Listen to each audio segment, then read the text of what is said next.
my friend told me today about the story of Moses, which I'm sure you know, when they parted the Red Sea and they got to the like jungle or the wilderness afterwards. They complained. They were complaining that they were hungry and where did we end up? Why did we leave? What is this? And what should have taken 10 days for them to get to their journey took 40 years because they were complaining. They didn't have gratitude. They were not connected to themselves. They got lost. So they were complaining. They weren't connected to themselves. They deviated from their mission, their purpose in life that God gave them. So it took 40 years for them and a lot of them ended up dying off anyway. And so when you deviate from what God has for you and your mission and your plan, you prolong your life to come together. So I said to myself, instead of trying to control by like, I'm going to script, I'm going to manifest, I'm going to like control my life through my will, and I was like, no, God, I'm going to surrender to God. Like that's when a lot of things really shifted in a big way. Welcome to the Weekly Transit. Interviews and conversations from an astrological lens. There's nothing more fascinating to me about this earth than the people who inhabit it. My mission is to create deep, vulnerable, and open conversations that invite our unique guests to share the arc of their ever-evolving journey through life in the hope that their stories inspire and resonate with you, our listeners. I'm your host, Scott Tajarian.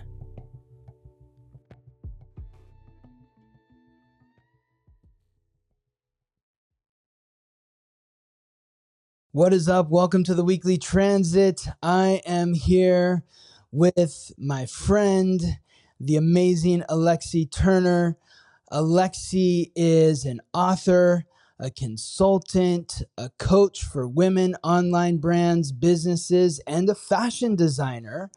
And I have known Alexi for about 6 years. We've been friends. We met about 6 years ago.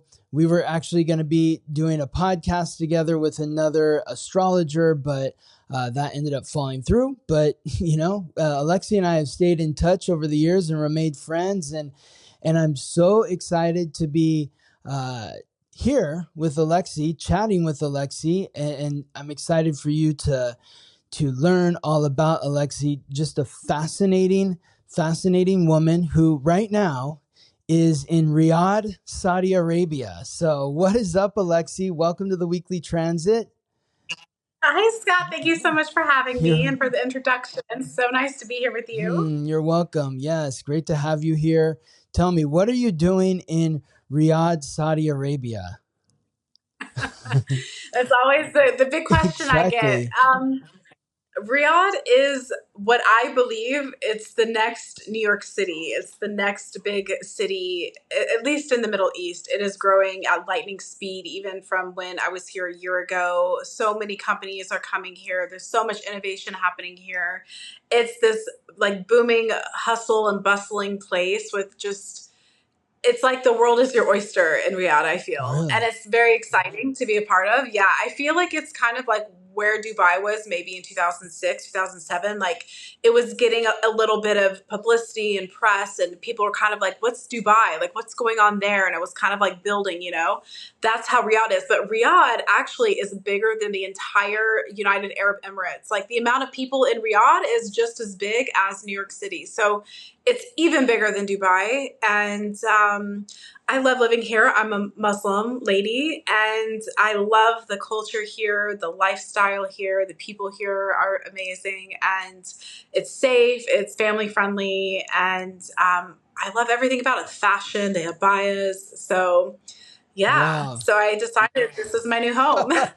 So I got to tell everyone your primal triad and we'll reflect back everything that you're saying here. So Alexi is a Taurus sun, a Sagittarius moon, and what's your rising sign? It's a Libra rising. Yes, Libra rising. Yeah. I was like, I forgot it for a second, but then came back to me, Libra rising. So it's like so fitting that you are on the other side of the world as a Sagittarius moon, somebody who's a Muslim and is living in a foreign country to the one you were born in. And so that's all very Sagittarius, because Sagittarius is about foreign lands, foreign culture, travel, religion.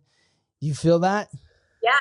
Yeah. And I also have Mars and Jupiter in my ninth house of, Sagittarius is home. Yes. So my fortune comes here, I believe. And in my motherland in America, I have Saturn, Uranus, Neptune, like the three, the three scary ones, in my opinion, Yes, yeah. are like the intense ones, the intense planets. So I feel like here I have a little bit, hopefully, inshallah, a little bit more. I mean, I did have a fortuitous life in America, but I do feel better here for sure. For sure. You've lived a lot of places in America. You lived in, since I've known you, you lived in LA for a while. That's where we met. You were living here, and then you were in New York, and then you're like back in LA. You're always bouncing around. I was in Nashville. Nashville. Yeah. Wow. Okay. So I want to kind of go back to the beginning, and I want to hear more about Riyadh and Saudi Arabia and being a Muslim and living in the Middle East. But where did it all begin for you? Coming here? No, like in the beginning of your life. Oh my God, this would take 5 hours. I don't know. Well, you can give us the start. Cliff Notes. Yeah. Where were you born? You were born in Arkansas. Oh, right? Okay, so I was born actually in North Carolina. My family's from North Carolina, but we moved to Arkansas when I was about 5. Okay. Where and in my Arkansas? father was a little town called Cabot. Okay. It's where a lot of the military families live if they want to live off base.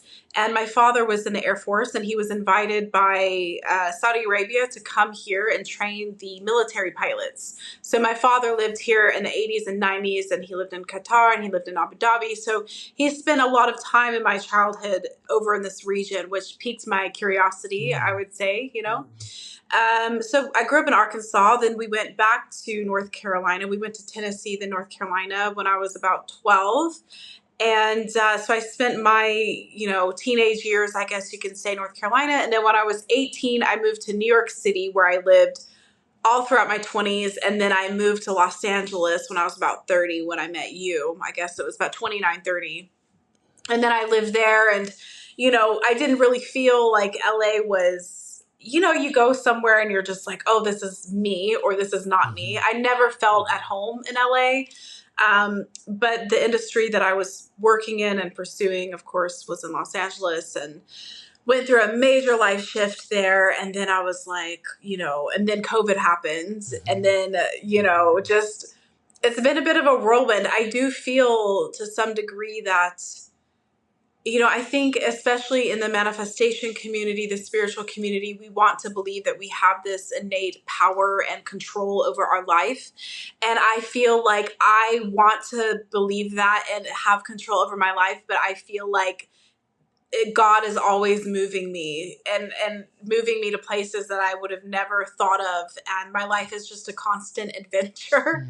Sometimes I'm wondering, when is the adventure going to kind of slow down a bit? But yeah, through a lot of random circumstances, I moved to Austria in 2023. I remember. And I met a Saudi family there.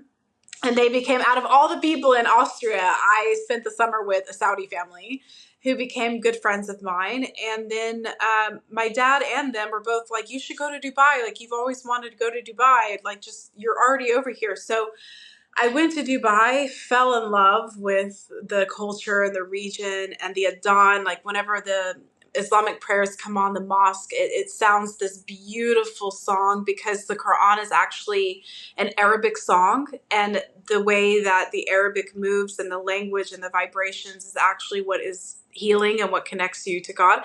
And I was just like, what is that? And I fell in love, and I'm like, this is where I want to be. So it's been a long journey coming here, but I feel like, especially in Saudi, I feel like I'm home. Like, I feel like my soul, my grandmother always said to me, my soul must have lived here in another life and it's been trying to come back. And I feel like I'm where I'm supposed to be, inshallah. So, yeah, hopefully it all goes well. Oh, Lexi, I love it. I love it. And that's amazing. Wow, so many questions for you. So interesting. First of all, where in North Carolina and Tennessee did you live when you were a kid? Yeah, so we're from a town called Salisbury, which is one of the oldest towns in America. Mm-hmm. It used to be the big hub between the Southerners and the Northerners when they were transporting supplies and different things. And there's a big furniture hub in North Carolina, a lot of textiles and stuff near where I'm from. Mm-hmm. So I also farming and agriculture and tobacco, of course, because Native Americans were Native American on my dad's side. They were tobacco people. And in Tennessee, we lived in a town called Johnson City, which is right outside of the mountains. Beautiful place, beautiful place. I love the mountains of North Carolina. Yeah, definitely. I feel my roots when I'm there, and I feel this nostalgia when I'm there. But I always knew I would never, like, it wouldn't be my home forever. Like I never felt like this is where I'm meant to be forever. Yeah. Well, So you're a Sagittarius moon, so you're meant to live. You're meant to be living that life of adventure, Alexi. You're like, when is it gonna end? I don't never. You're because you get bored. You're like, no, I got to see, this or that, or it's like you're just there's that excitement, right? As a Sagittarius moon, where it's like what's yes. around the corner, what's beyond the horizon. I do feel like I've always felt to some degree there's like two people inside of me kind of fighting each other because I have Taurus Venus, Taurus Mercury, Taurus Sun. So I feel like I really want stability and I want this kind of safety and security and predictability in my life. But then I get, like you said, I'll get bored and I need to spice it. So then my Sag moon is like, no, let's rebel. Let's like fight and do something new and fun and adventure. And then I'm like, yes. And then I'm super optimistic. Like I always think like everything's going to work out amazing. And I just jump off the cliff. And, my family, somebody asked me once, like, how does your family feel about you living over there? I'm like, they're not surprised by anything I do anymore.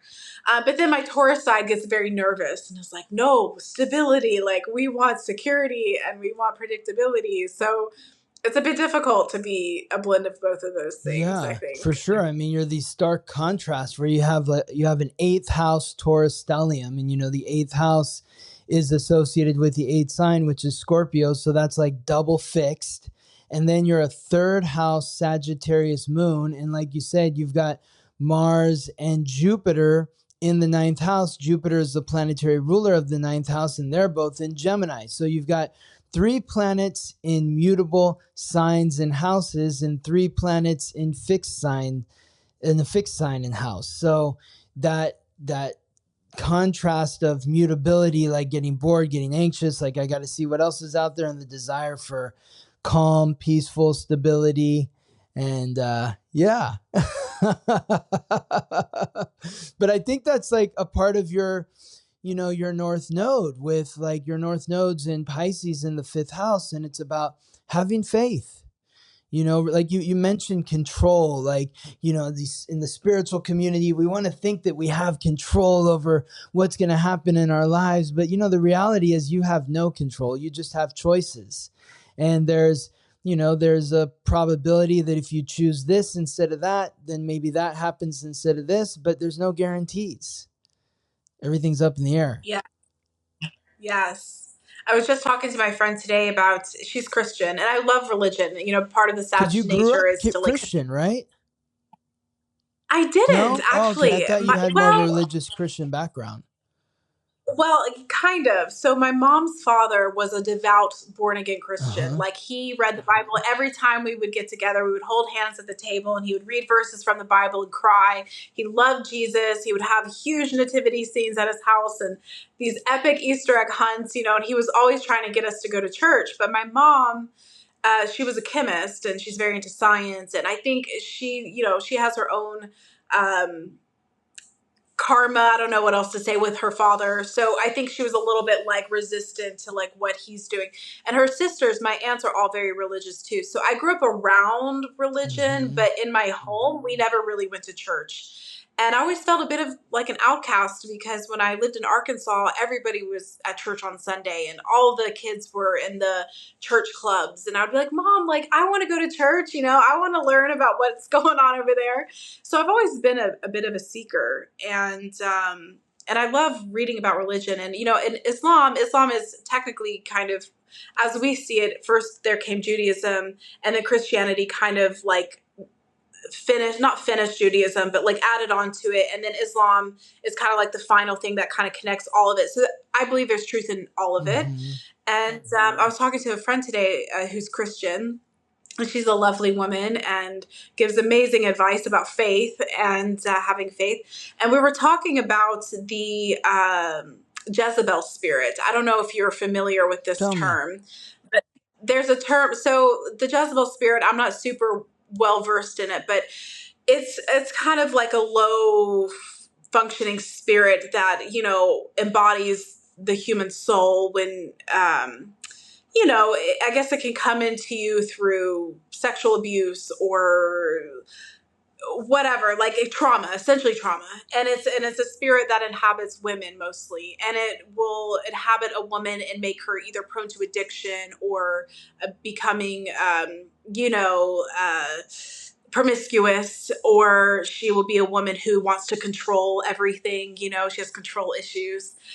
So, you know, we were talking about the Jezebel spirit and the need that, you know, I guess our lesser self as humans needing to control things and releasing that and surrendering. And Islam actually means to surrender to God, to surrender to a higher power. That's what Islam means, that you're in a constant state of surrender. And what are you surrendering to? You're surrendering to God. You're surrendering to your relationships, to your work. You're surrendering to how can I be a vessel in my life and be the best version and surrender to whatever outcome happens, right? In Islam, we say, Alhamdulillah for everything. Praise be to God for good and bad. So it keeps you in this constant flow of like, I'll accept what's going on in my life. And that's a very hard place to be. It's beautiful. You know, I mean, when you think about it in your chart, and yes, it is a hard place to be. And you can think about it even in terms of like Christianity, when Jesus was at the Garden of Gethsemane and,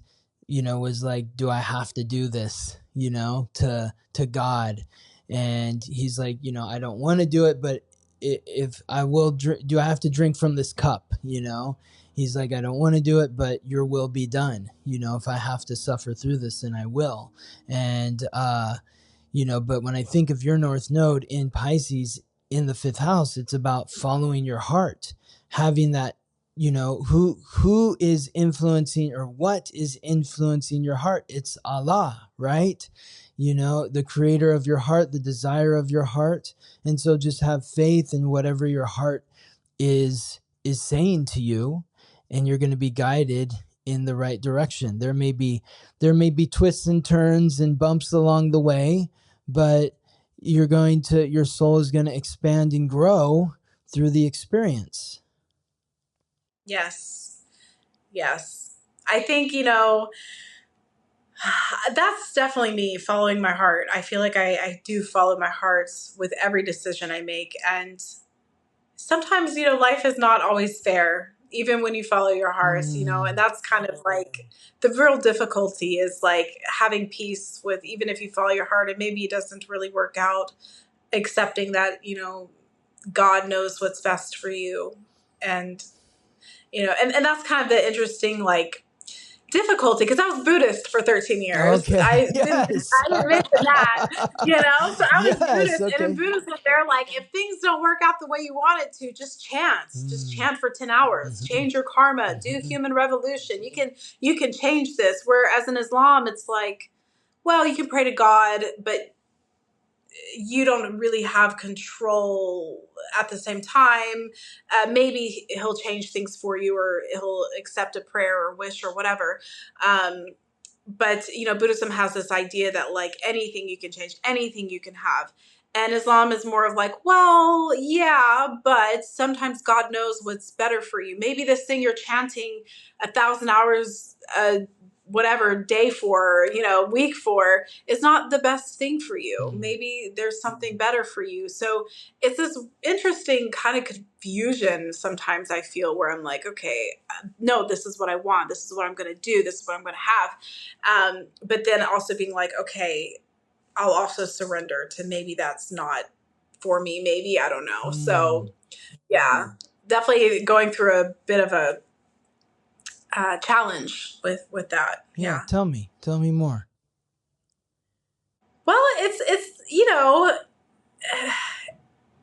I'm sure you're familiar with like the law of attraction community, right? Like everything is you, everything's a manifestation of you. And, if you don't have something or something's not going your way, like that's a representation of you. Just shift from within. Like if you change yourself and your inner dialogue, anything is possible. And actually, the Quran is a book of manners. It's a book of manners and how to live life and how to be a good person. And, there's so many things about manners in the book, and how to treat yourself and how to treat others, and taking care of your body, your vessel.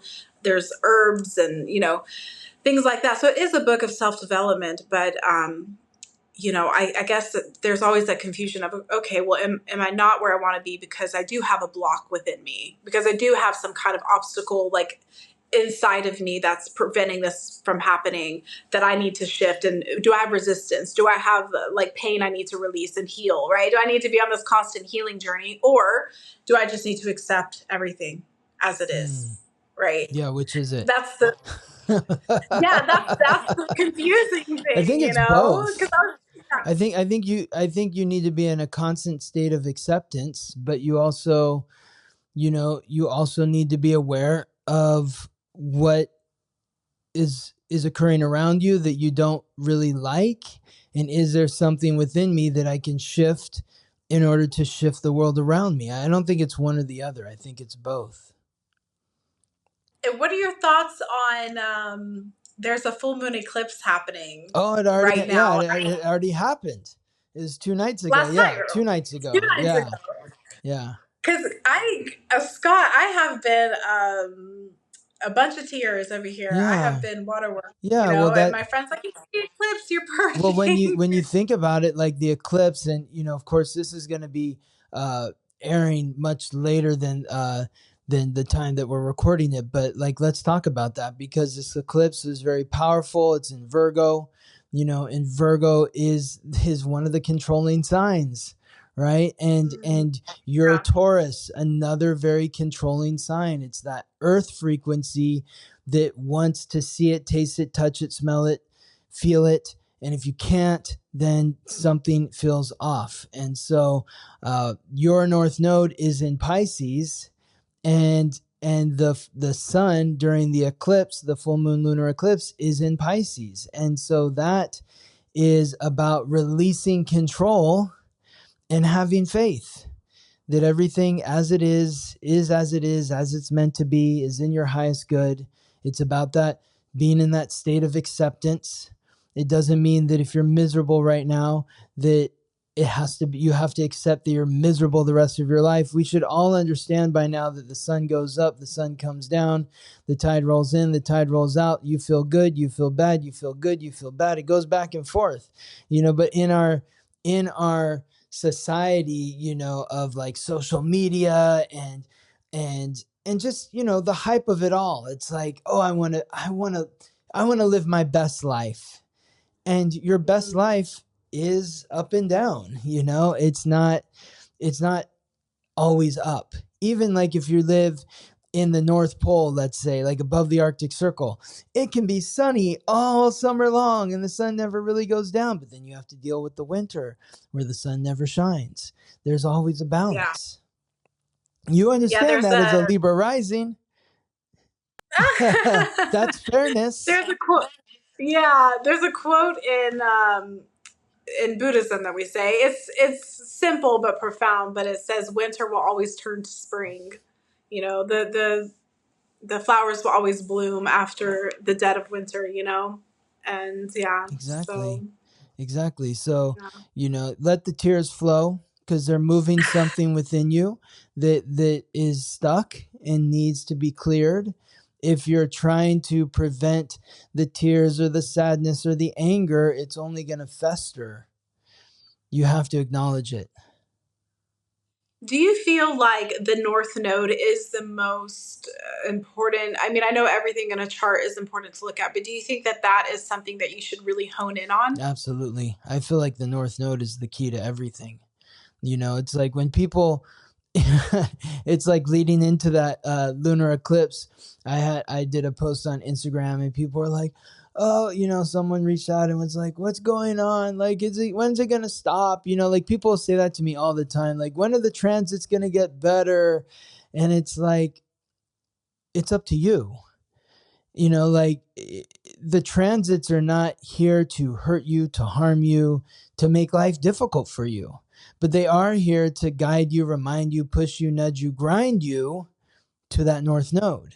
And if you're not in that North Node frequency, then when difficult transits come about, they're going to be at the nth degree of difficulty for you. If you're in the frequency of your North Node, then those difficult transits are more palatable. They don't feel as strained. That's my experience anyway. So, yeah. Interesting. Yeah, I remember when I had my Saturn return, and I you know, I always say your Saturn return is like, if you do the work and you're solid when it comes, like, yeah, it'll be difficult, but it's not going to be, you know, it's not going to ruin your life, right? But if you're not doing what you're supposed to be doing and you haven't learned your lessons, yeah, it's going to come in and it's going to hurt, you know? And I had a bit of both happening, but I remember looking at it thinking like, I could see what I still needed to work on and what I needed to heal and perfect in my life. So I see the Saturn return as like a really clear direct connection to the North Node. It's like the Saturn is the authority. And when the authority gives you an assignment and then leaves the room, like say you're at school or something, and then you come back, the authority comes back and you haven't done the assignment or you've done it poorly, you'll be punished. But if you've done it well, you'll be rewarded. And so we've been given this assignment to follow our North Node. And if we are following that frequency during our Saturn return, then we will be rewarded. If we're not, then we will be punished, or it will feel like we're being punished. I remember when I was first getting into astrology and I was talking, you know, so excited, like telling all these people about astrology. And I was in yoga class and telling people about Saturn return, and people are like, oh yeah, 29, 30, like those are all those tough years, you know? And this one woman who's like very successful at what she does was like, wow, that was the year that I got this huge promotion that I was like, oh my God, I can't believe but she was in her frequency, you know? So she was in the frequency of her North Node. So she got rewarded by being given a position at whatever it was she was doing that was far beyond her age, because they saw the maturity in her. And so that's kind of a different story. Most of us, like me, you know, was like in the bottom of the well in the fetal position saying like, God, what is going on? You know, my life is ruined. You know, it's like, it feels like the end of the world. I even remember my uncle who is just not a spiritual man or, you know, has any sort of like really strong emotional feeling about anything other than anger. When I turned 29, he was like, oh, 29. That was a really hard year. I was like, what? Wow. You remember that? You know, he's like in his 60s at the time. So yeah. Yeah, it was difficult. My Saturn's in my fourth house, which is, you know, the mother. And I had some unfinished business that I had to deal with when it came to my hometown and my mother, and my maternal line. And yeah. Saturn's in my fourth house too. So, you know, there's challenges with the home and family and roots and all that sort of stuff. Like when you think about how many homes you've lived in, Alexi, You know, how many homes I've lived in. I've lived in so many different, not cities, but different places in Los Angeles. In the Los Angeles, I've probably a dozen, you know, maybe not that many, maybe, I don't know, somewhere between half a dozen and a dozen. I'd have to really think and count it out. But, you know, you've lived a lot of different places. And so there is that restriction to peace and home, peace within the home or within family. There can be some challenges there. You know, you also have not just Saturn, but Neptune and Uranus. So, you know, that sort of, you have a very unique background. You know, your mother was a chemist, your dad was a military pilot, and you lived all these different places. Your upbringing was a little unique, not the typical sort of upbringing. Neptune's also there. There's maybe confusion or a lack of clarity in terms of your past and your roots or your upbringing, your There's ancestry. definitely, there's Neptune played a huge role in my upbringing for many reasons that I probably shouldn't talk about on here. But You talk I about mean, I anything here, Alexi. People get vulnerable with me. It's all good. Share whatever you want to share because this is empowering. This is about empowering people and understanding that, you know what, even though I'm a Libra rising and a Taurus sun, you know, I'm also just a person. And, you know, I have things that have happened to me that are less than ideal, just like anyone else. yeah. Yeah. Yeah, it was, I think, you know, definitely with the Uranus. My mother is an Aquarius, so she's very forward thinking and, you know, she has her own uniqueness. Her and I were very different. And so there was always this butting of heads. Why can't my mom would be like, why can't you just be normal? And I'm like, what is normal? Like, you know, so there's always this kind of like, we couldn't understand each other. And then my father always being gone and kind of, you know, when is he coming back? What's going on with him? And then there was some deception that happened on a few occasions, you know, that I found out later about. And, you know, just more issues with my mom. And then my mom was she was very strict. You know, she put me in a lot of sports growing up. We were first in the nation for softball. She was my dance coach, my softball coach, my cheerleading coach. And, you know, every weekend we were at competitions. We were exercising every day after school. Like my mom was very strict, like Saturn, you know, you have rules, you have this schedule and responsibility. And I felt like even though I had a beautiful childhood and I felt like I did get to play and stuff, I do feel like I had to learn this rigidity from a young age. I remember when we moved to North Carolina, she signed me up for sports. And I remember being like, Mom, I just want to like relax.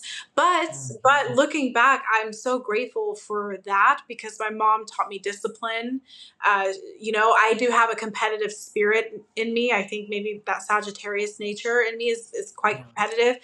So I do appreciate her like pushing me in that direction because, you know, I can be a bit lazy with my Taurus nature. You know, I just want to like eat strawberries all day and relax and like eat fans, you know.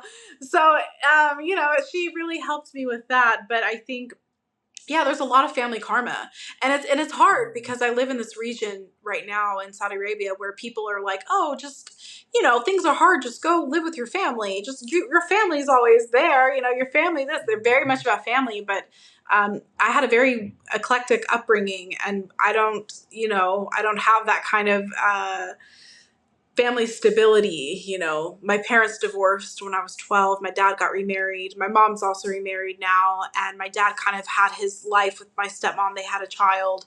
And, you know, other things kind of happened. And so it really pushed me to be independent from a young age. I feel like I was pretty independent since I was maybe like 14.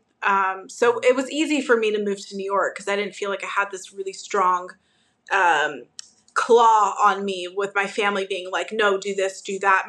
I'm so grateful. My family always gave me the freedom to pursue who I wanted to be and what I wanted to do. And they've always supported all of my crazy, wild dreams. Like my dad used to take me to auditions when I wanted to pursue acting in high school. And he supported my dreams. I wanted to go to Australia for school when I was 15. New York City, like they've always they're like, that's Lexi, not my grandma, my aunt. Every time my mom's like why can't you just be normal? And my aunt's like, Patty, Lexi's always been like this, just accept it. So I feel fortunate that they allow me the freedom to live the life that I want to live, because I do see a lot of people in this region, they don't have that. They have to follow the rules of their family, the regulations, the ideas that their family gives them. And it's like, I feel it's almost like you're shackled to a life that maybe is not for you, because you're trying to appease your family, but they would never go against the family because it's like a huge sin over here, right? So they kind of, sometimes I feel here in this region, they sacrifice a lot to appease people in their family instead of living their true north, their north node. Yeah. Whereas I do feel lucky that I do have that freedom to, because I think as my Sag moon, I would have rebelled and like ran away if I didn't have that kind of, and I think maybe to some degree my parents kind of know that about me, that if they didn't give me the freedom, I would have just done it anyway, so. And they accepted that about you. Yeah. And so, what's your mom's primal triad? She's a Sag moon. Oh, okay. Actually, my mom and my sister and me, we all have Sag moons, Wow. which I find very interesting. Yeah, because the moon moves so much. Well, you right? see that My mom's in parents and siblings is like the commonalities in the primal triad. You see that a lot. Oh, interesting. Yeah, I'm more shocked when I don't see it between family members than when I do. Oh, okay. My sister she's a Virgo sun, and I just looked at her chart for the first time like a month ago, and she's she's an Aquarius. Okay, so her and my dad are both Aquarius risings, which I found to be interesting. And my mom's an Aquarius, and my dad's an Aries. I don't know what his moon is. I don't remember. Maybe his moon is in Aquarius. What's your mom's rising? I don't know. Okay, I don't have no the time worries. of birth. Okay. Yeah, but I just know that she was when I looked at her chart, I was surprised to see that she was well, maybe not so surprised. She's a bit of a firecracker, but so you're young. Is this your younger sister? Your dad's your half sister, or no? I have an older sister. You have an older sister. Okay. Yeah, she's 3 years older than me. Yeah. Yes, and then you have a younger half sibling from your dad. Yeah. Okay. Yeah. Yeah. Awesome. I can totally relate to your upbringing because, my mom's an Aquarius too. And so it was a lot of activities, a lot of structure, a lot of like going here, going there, doing this, doing that.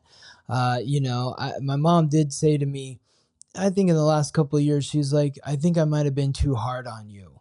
I worry about that. I'm like, it's okay, Mom. Don't worry, but it's like that Saturnian energy of, very controlling, needing things to be a certain way. And you have to adhere to it. And, you being a Taurus sun, me being with a Scorpio sun, that really clashes with that Aquarius, those fixed energies. So, I'm really close to my mom, but we've also had, our tension as well. So, yeah, I can totally relate. Yeah. I'm so stubborn. Like, you cannot tell me anything. I asked my dad once for advice. He was like, why? You're just going to do what you want to do anyway.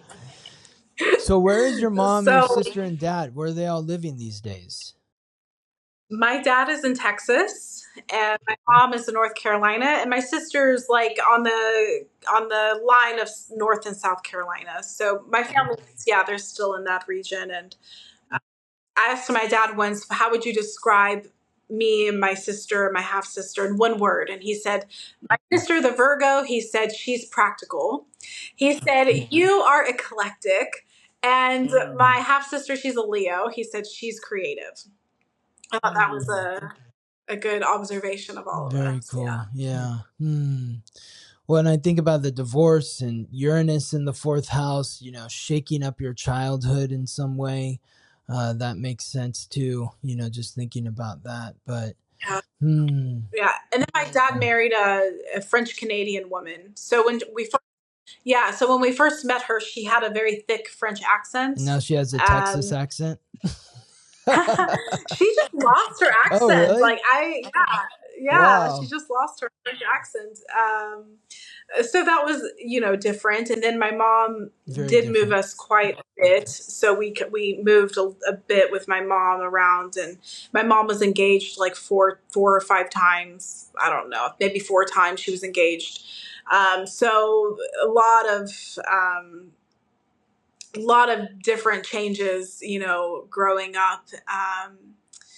Yeah. So yeah, that was difficult. Yes, yeah, no, for sure. That lot of instability there, a lot of different male figures in your life coming in and out with your mom. So, Yeah. yeah, Yeah. yeah. Yeah. That I mean, I wonder if that's indicative of like Chiron in your 10th house in Cancer. It's like a wound to like the authority figure or father figure that's also rooted in childhood upbringing, ancestry. Yeah. Yeah. Yeah, because even though my dad and I are very close, I do have a bit of an abandonment wound. And I remember telling my grandma, like, I don't know why I have abandonment issues because, it's not like my dad abandoned me. And she was like, yeah, but Lexi, your dad was like in and out all the time growing up. And then my mom, yeah. And then my mom and I have, we've had issues because of the nature of her work schedule and her being engaged and me not feeling comfortable with the men and that she was engaged to, just because, I want my dad. I don't want this random guy in my house. I moved in with my dad and she did not like that. And so for her, she felt like I abandoned her. I left her. So, there's this wound there that she has with me and, punishing me for that. But, and then my dad's starting a new life with his wife and then they had a child. I kind of felt like, well, I don't really belong. Where do I belong? So this wound, like you mentioned, it's kind of next to my midheaven Yes, that's the and my 10th authority. That's house. the father right there, the midheaven. Yeah, Yeah. it's in Cancer and the mother. Like I have a bit of a blend of both. So sometimes I feel a bit like I tell my friend, I'm like, sometimes I feel like I'm an orphan. Even though I have family, I feel a bit like I'm meant to start my own family or have my own kind of life. And, it is what it is. I've learned to accept this is just my You're life, growing into it. I, You're growing into yeah, that acceptance. It's like because Chiron's conjunct your midheaven, but it's also squaring your ascendant descendant. So it's like affecting self confidence, but also relationships.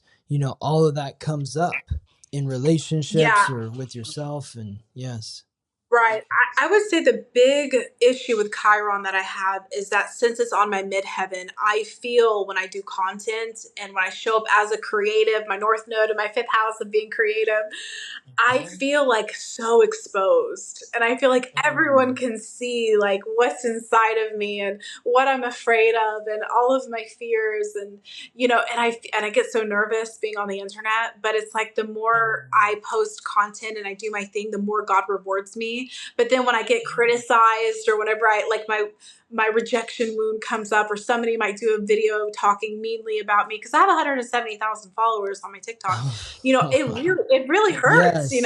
And then I'm like, oh God, I need to go hide. So it's really challenging, this whole Chiron problem I have. No, I can So totally relate. It's like if I get one person saying something negative to me about me on the podcast or whatever, it's like I'm in the fetal position. I'm just like, what did I do wrong? Why did how did I hurt this person? Now they want to hurt me, because that's not our intention. But yeah, we're sensitive souls. And so I lift you up, Alexi. You are amazing. Whenever somebody's talking trash about you, just think of me or send a note to me. I'll send you a nice note back because you're thanks. amazing. You're a wonderful, incredible woman. And yeah, I love you. So, Thank you. yes. I love you too. Yes. Thank you. Mm-hmm. I have a question actually about my Yeah. chart since I have you on the Yeah. Yeah. line. Let's do it. So I have all of this, Venus and Sun and Mercury in my eighth house, and I'm such a lover girl. I love love, and I always attracted like, very generous people in my life because, I think Venus 8th house kind of attracts generosity. But I feel like my love life is always this constant death, rebirth, transfer, death, rebirth, like I've seen it. new, no, like, Yes. oh my God, it's like, when am I going to have like, that stability and love? And sometimes I fear, especially with my Saturn and my 4th house and stuff, like, is that in the cards for me? And then I guess that's the other question that I have about my religion and my connection with God is, well, that's God, up to God to grant that for me. Maybe astrology is not the be all end all indicator, but I do feel very tired with this constant death and rebirth. And I'm like, give me a break. Just give me a break for a little bit, Yes. So Well, I don't like to when you're look at astrology as like a fatalistic sort of thing. Like, oh, Saturn's in the 4th house. I'm never gonna have, a happy home or anything. Again, it goes all back to the North Node. And, it's about having faith in God and having faith for you because your North Node's in Pisces. So it's about giving it up to God. Every time like you fall in love with somebody and then it doesn't work out the way that you want it to, give thanks to God. Like what's the saying in Islam? Give Alhamdulillah. hafidullah. Alhamdulillah. Alhamdulillah. It's like whether good or bad, I thank God. And that's the thing. Like it's, like they say it on the internet, rejection is protection. It's God is protecting you from somebody who's not right for you. It's not about being married. It's not about having a lifelong partner. It's about having the right partner. Because a lot of people, might be married or might be with somebody for a long time, but they might be miserable in that relationship. And that doesn't mean that, you want to be in a relationship where you have peace, where you have harmony. Like when you look at your chart and you think about what does Alexi desire? Like your 7th and 8th houses, the house of marriage and the house of death, are both in Aries. So when it comes to relationships, like you want to be in partnership with somebody who is supremely self-confident, who loves. I always attract Aries. Yes. Aries, my ex-husband was an Aries. My dad's an Aries. I was engaged to an Aries last year. There's another Aries. Yes. It's always like So, but when you think an about these Aries. Aries, have they been supremely self-confident or have they been insecure? They can be very self-serving. There's two sides of the Yeah. coin. Yes, one of them is confidence and amazing. But I will say, if you meet an Aries who is insecure, it's a nightmare to be with them. They will drag you down to make themselves feel And better. so Like that's they're a bit of a bully. well, Yeah. and that is like is it the Buddhist thing you were talking about, where it's like what is in you, or maybe it's the spiritual thing. What's in you is what is reflecting outside of you. And so if you're insecure about, oh boy, I really hope this is the one. I hope he really likes me. I hope this is going to be my husband forever, because you've been married before, you got divorced, and now it's like, oh, I don't want to go through that again. So I hope. Well, that's coming from a place of fear. And so you're going Well, to attract luckily, men that are insecure. yeah. Luckily, the Aries men that I've attracted recently have been very great. So I guess I can pat myself on the So you're growing, shoulder you're that evolving, you're shifting. Yes. yeah. Yes. So, but that's what you want. You want to be with somebody who's confident, who's courageous, who's going to be self-loving. And because they have so much love for themselves, they're going to want to give that love to you as well. They have an abundance of love for themselves. So it's like, I know that I'm good. I have so much love to give because I love myself so much that now I want to give my love to a woman who is going to be grateful for my love, and then they see you and What that's it. Yeah.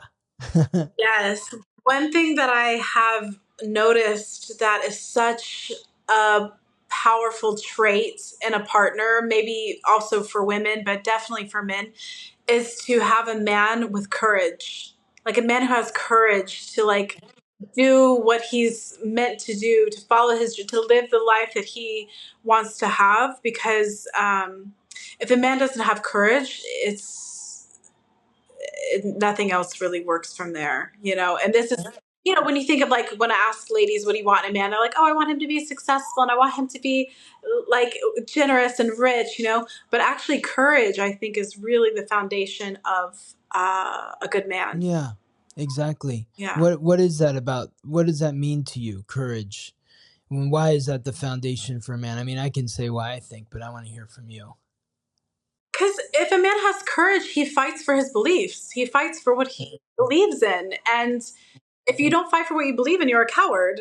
If you're a coward, how can you be my part? How can you protect me? How can you protect our family? How can you be successful without having courage to like fight for what you want and do what you are meant to do, and to like show up for life every day and fight through the battles? Like, life is hard for men. You know, I've done a lot of videos about how life is difficult. I mean, it's difficult for men and women, but men have a lot of pressure on them, you know, and I think it's easy to just kind of sit back and give up and result into drinking or smoking or vices or whatever. But to have courage is what gets you out of bed and like gets you moving, and what will help you to manifest your dreams. How can you live?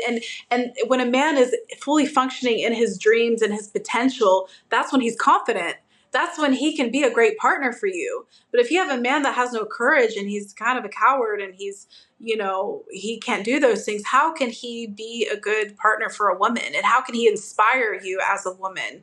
And men have to always be in a position where, like, women, we need to look up to our man. Like, I love you because you're so bold, you're so talented, you're so kind and loving and all these things. But like, you know, men want to feel admired, right? But how can you admire a man who's a coward, Right, right? right, totally. Yeah.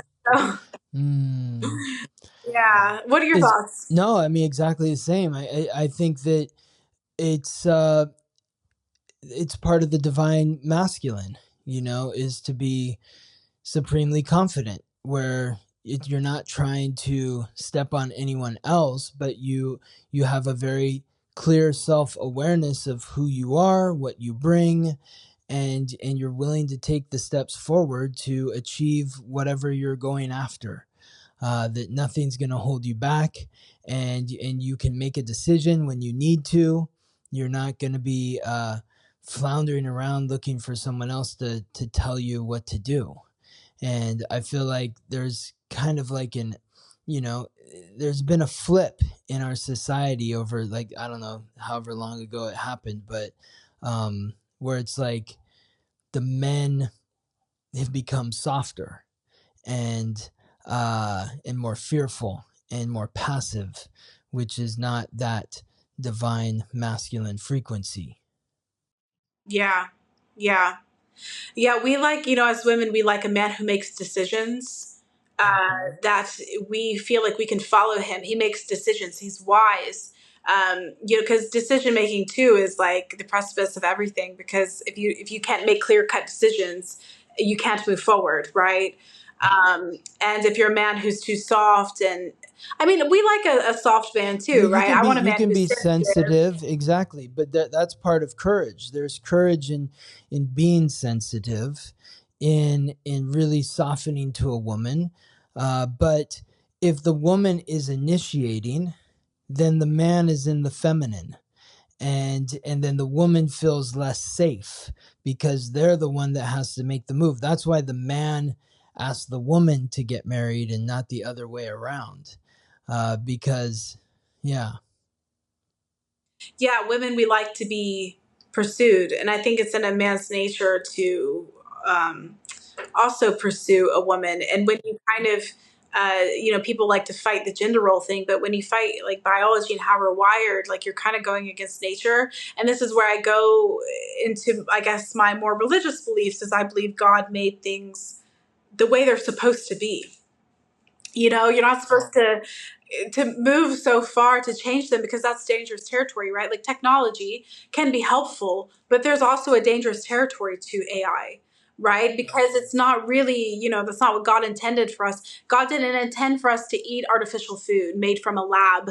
You know, that wasn't, we're supposed to eat food from nature. That's grown under the sun and photosynthesis. And, you know, so I think when men go far from their natural state, it's hard for women to be in a relationship, and then women come out of their natural state. And this is what I wrote about actually in my Yeah, I books. was I just have gonna 2 ask, books. like, how does this Yeah. how does this play into your book, Becoming the Empress of Your Life, the Ultimate Guide to the Modern Day It Girl? Yes, so I wrote 2 books. That's my first one, and then I wrote another one about archetypes of men. It's like a smaller book, but my main book is my Empress book that we spoke about. And what I call the Empress is a fully embodied woman. And what does that mean? So she has 4 archetypes that she embodies. She can be a girl, which is water energy, which is creativity, optimism, happiness, go with the flow, joyful. She's happy about life, and then you have lover, which is fire, and this is when you like develop your sensual energy and you feel like a beautiful, confident, fiery, feisty woman, and then you have the queen, which is air. This is when you develop your intelligence and your boundaries, and you have goals, and you know what you want, and you have discernment. And then you have the mother, which is earth, and this is when she feels grounded, she's more practical, she has wisdom. And some women will be one of these archetypes naturally. Most women will have 2 of these energies naturally. And it's kind of your mission to develop the other 2 that you're lacking in. So you can be, and the girl lover is more feminine, the queen mother is more masculine, although I do feel the mother can be interchangeable, and I think the lover can be interchangeable. But when you blend those 2 together, you're a fully embodied woman. You have a softness about you. You can be feisty. You can be smart. You can be wise. And you know how to navigate. My book is about how to navigate through life, when to use each archetype, what they embody, like what are the qualities that they have, why you need them, yeah, and how to really embrace that to become a fully embodied woman, so you can make the best decisions for your life. You can make the best decisions in relationship, career, love, how to be with men, because there's different archetypes of men. So my Archetypes of Men book, I wrote about the 4 archetypes and what they each need, what they don't like, what they do like. So the 4 archetypes of men, it's based on Carl Jung's work of archetypes, and we've simplified them into 4 different ones. And there's ruler and entrepreneur, which are 2 masculine ones. And then there's creator and manager, which are more feminine males. But I've noticed men are usually just really strong in one, because women fluctuate. We have like all these hormones every month. We fluctuate. Whereas men are very, they're ruled by the sun. Y'all have a 24-hour hormonal cycle. We have a 28-day hormonal cycle, right? So men don't really change very much. They're very rooted in who they are. But if a man is really evolved, he will be a blend of a masculine and a feminine man. So if you have a ruler who's very masculine, he's very much in his ruler, but he's developed his more sensitive nature, his more spiritual nature, he can be a blend of both masculine and feminine. And then you see feminine men are like the more feminine male archetypes, the romantics, the creatives, the ones that are more intuitive. They can also be very masculine as well, so, and they like different things in different women. Some men love the queen archetype. She's kind of like a bit unattainable, or she's exciting, or she's like doing stuff with her life, and she has so many things about her that are fascinating to men. Some men like the girl archetype. She's sweet, she's loving, she's kind, she's innocent. She loves to bake and be this kind of lady. Some men like that. So when the whole conversation around masculine and feminine archetypes or energies was really popular, started to become really popular, people were trying to make it where, no, men are this way or women are this way, but it's not true. My sister is a queen. You can never tell her to go be a girl archetype. It's not her, right? Why would I tell her to go be somebody or not? But she would benefit from developing some of those qualities, and it would help her to feel more balanced and happy in life, right? But because she's a natural queen mother, she needs to learn how to be more of a girl lover. That's kind of her, challenge in life, is to implement that. And she has to find a man that embraces that queen mother nature, right? Instead of going out and finding like a ruler who they're very similar. The queen mother is the female version of the ruler. They would butt heads. It would not work. right? So it kind of gives a little bit of a context of what do I need in a relationship? What kind of man do I need in a relationship? What's my natural nature? And also for women, because I think a lot of women are natural leaders. I think there's actually a lot of women who are leaders and they have a lot of goals and ambitions. And some women will tell them, don't do that. Go get married. Go be a housewife. And there's some women that are trying to do that, but they don't really want to do that. They want to be at home, right? So it kind of gives us freedom and like liberation to women that you can be because that's who you are. You can be that, but also learn skills, also learn discernment, also learn boundaries. Um, and then you'll be good in life. This Yeah. is very indicative of your Libra rising. I hear you, like it's like you're talking about balance. And like when you think of the astrological code, we all have masculine and feminine traits within our astrological code. Mars masculine, Venus feminine. So, it's not like men don't have Venus in their chart and women don't have Mars in their chart. And when when you think about a more feminine man, Venus is maybe more in a more feminine placement or in a position of power of the feminine. Maybe it's in Libra, maybe it's in Taurus, or a woman who's in that more masculine frequency. They're born with Mars in Aries, let's say, or maybe in the first house. And so, but it's about finding the balance between who you are in your astrological code and then who you are in terms of whether or not you're a man or a woman. So I feel like you find the balance with the people that you're with, like they help balance you out. But yeah, I don't know. It's interesting. It's always interesting to talk about. Yeah. Yeah. And we can kind of, like you said, I think women, since we're so mutable, we can kind of, gravitate towards both. We can kind of like move through both. And I think women are a little bit more indecisive than men. Sometimes I'll talk to women and they're like, I just want to be taken care of. I just want to be a housewife. And then the next day they're like, I want to start this business and do this thing.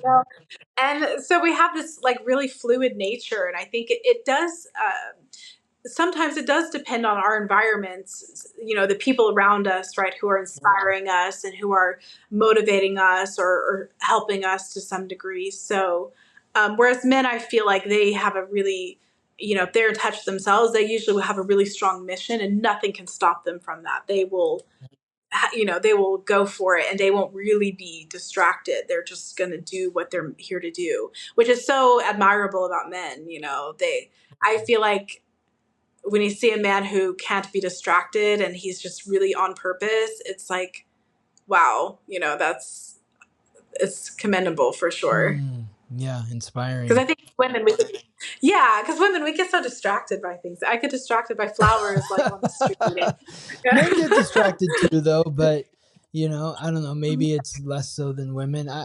It's really hard for me to generalize, but I'm not saying that you are, but there's just such a variety when you look at all the different charts and yeah, men. But I mean, I guess I do want to generalize because it's like men ultimately want to be in that masculine frequency, even if you are more of a feminine man. And I think women innately want to be in that feminine frequency, even if they're a more masculine woman. It doesn't mean that they have to stay in that frequency, but there is maybe a comfort there or a peace that they find there in embodying that part of themselves. And so it's harder for maybe a feminine man to find that masculine frequency or vice versa with the women. But Yeah. Well, women, no, go ahead. women, since women are ruled by the moon, as you know, there's 28-day cycles in a moon phase. And there's 28-day cycles in the female phase. So we're very emotional and we're always changing and we're like water. Women are like water. And men are like the structure that they hold the water in. So we need to feel safe in that container. But not only that, water, what does water do? It absorbs energy. So, and women were ruled by the sacral chakra. Like we give birth in that place, we grow a baby there, which is the water womb, so women, we internalize things, we internalize what's going on around us, and then every month we shed that energy for our cycles. So we're constantly absorbing energy, shedding it, and like going through these constant death, rebirth, and transformations. So for women, like, when you treat a woman well, she's going to be death, rebirth, transformation, a lot of good things for you. She's going to be giving you a lot of good energy. And men are like, they are amped up by that, right? Because men give the seed, or they fertilize the seed, whatever. They give the stability, the security. We give the sensuality, and then it gives them the power to like be like, I'm going out there. I'm going to go make things happen. And then men can amplify their money and their resources and what they have, and give back to the feminine. And then she gives her heart. It's like this beautiful give and exchange in energy that we even see in our bodies, right? Because men, we receive their private areas, right, into us, and we give the baby to them, our sacral, and then we give love from the breast area, right, our heart chakras, our breast is. So it's like this beautiful give and exchange of energy. And when you're in harmony like that in a relationship, you both can elevate yourself energetically, and really both of you can manifest even more stuff together, right? But if a man is not being that container, if he's not being that safety and that security and that stability, already the relationship falls flat. And it doesn't mean necessarily that he has to be like, paying for everything all the time, but just even emotionally make me feel emotionally safe, physically safe. I'm here for you. You're safe to express your emotions with me. Just even that I feel like is great for women. And then, and then together you can co-create a beautiful bond, but men have to be the container to hold the feminine, or else the water is going to fall out and dissipate. Right. So I think everything really starts from men. And I think that that's why in religion, I think actually this is kind of a conspiracy maybe, but I think religion and religious text was actually meant for men. I think because women don't need to be told to be more compassionate. Women, I mean, not some women maybe, but I think it was really a guideline for a lot of men to follow, to be better men in life, because women, like, we're natural nurturers, and I don't think women need to be told to be more giving.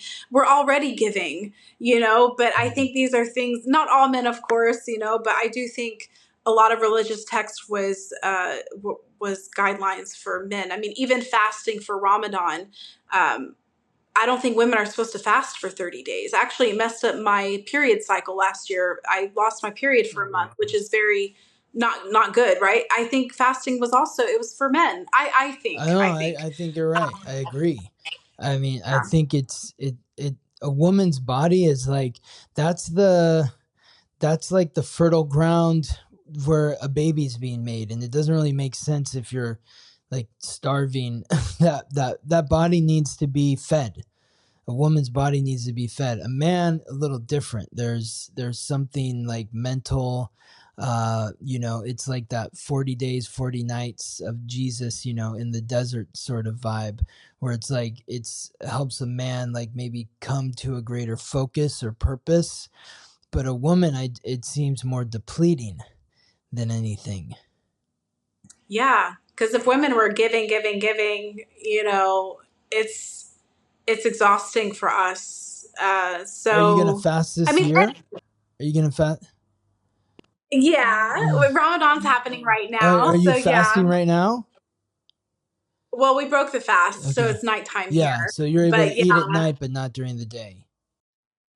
yeah. So basically, you eat after the 6 p.m. prayer, and then you can eat up until we call sahur, which is like the breakfast meal before Fajr prayer.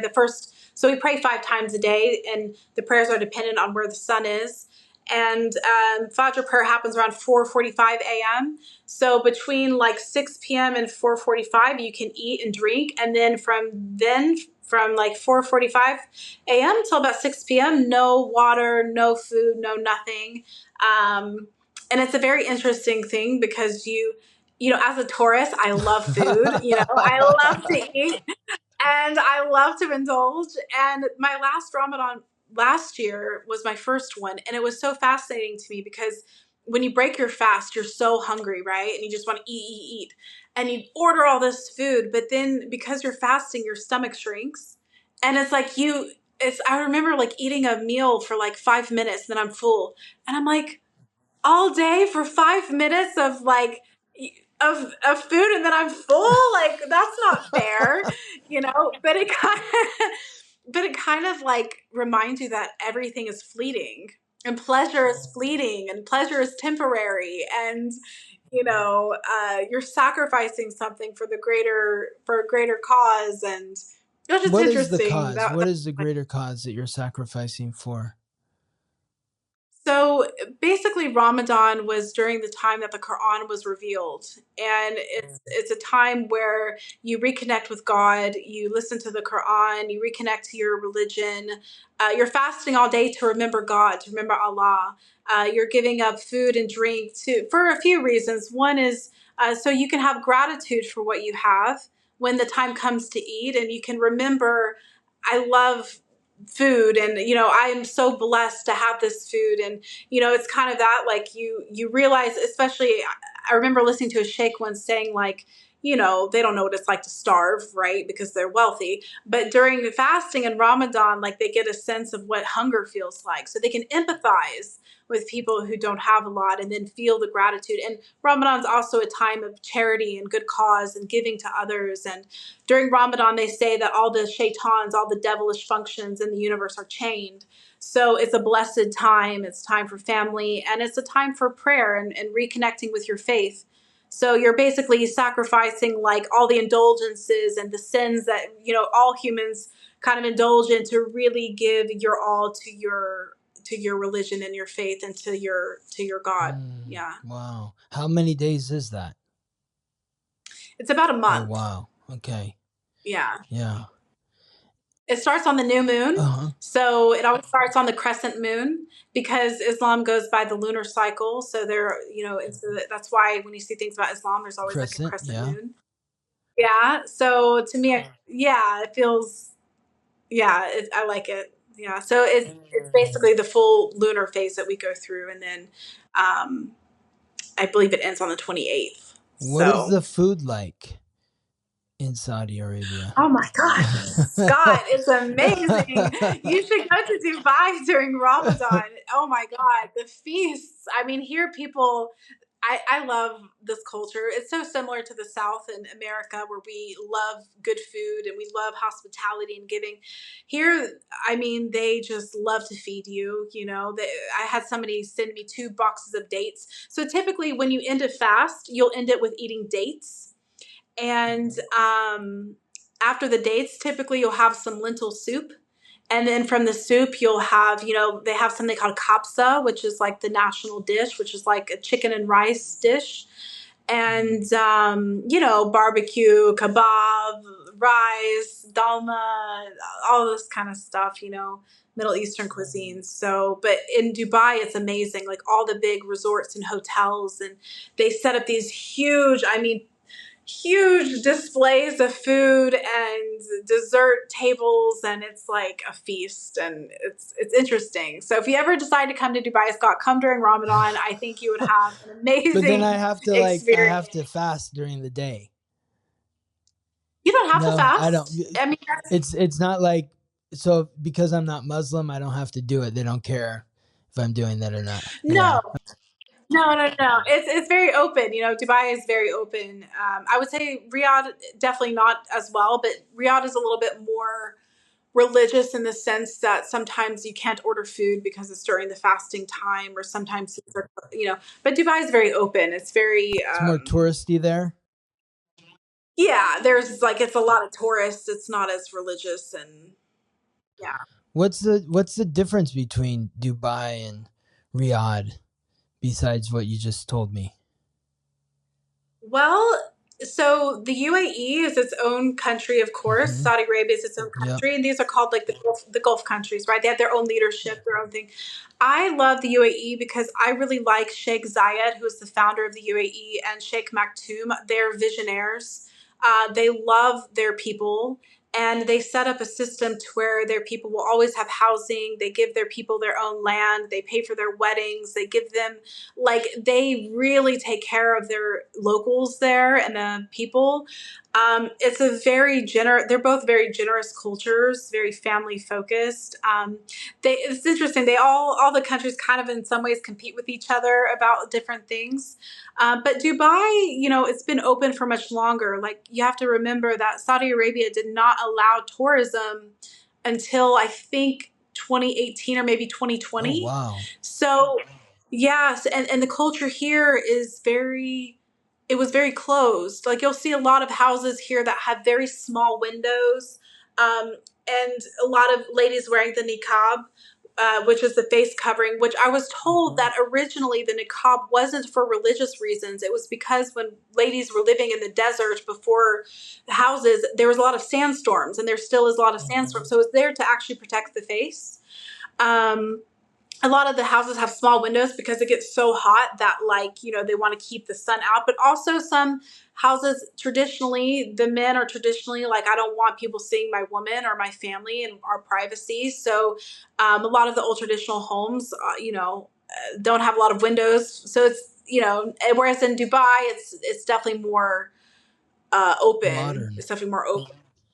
Very modern, yeah. But they're trying to modernize Saudi Arabia, and I would say some of the people here are embracing it and they love it. They love the modernization, and then there's definitely people here that want the old cultural ways back. But when you come to Saudi, you feel the culture here, whereas in Dubai, there's mixed so much with tourism that you feel like you're on vacation.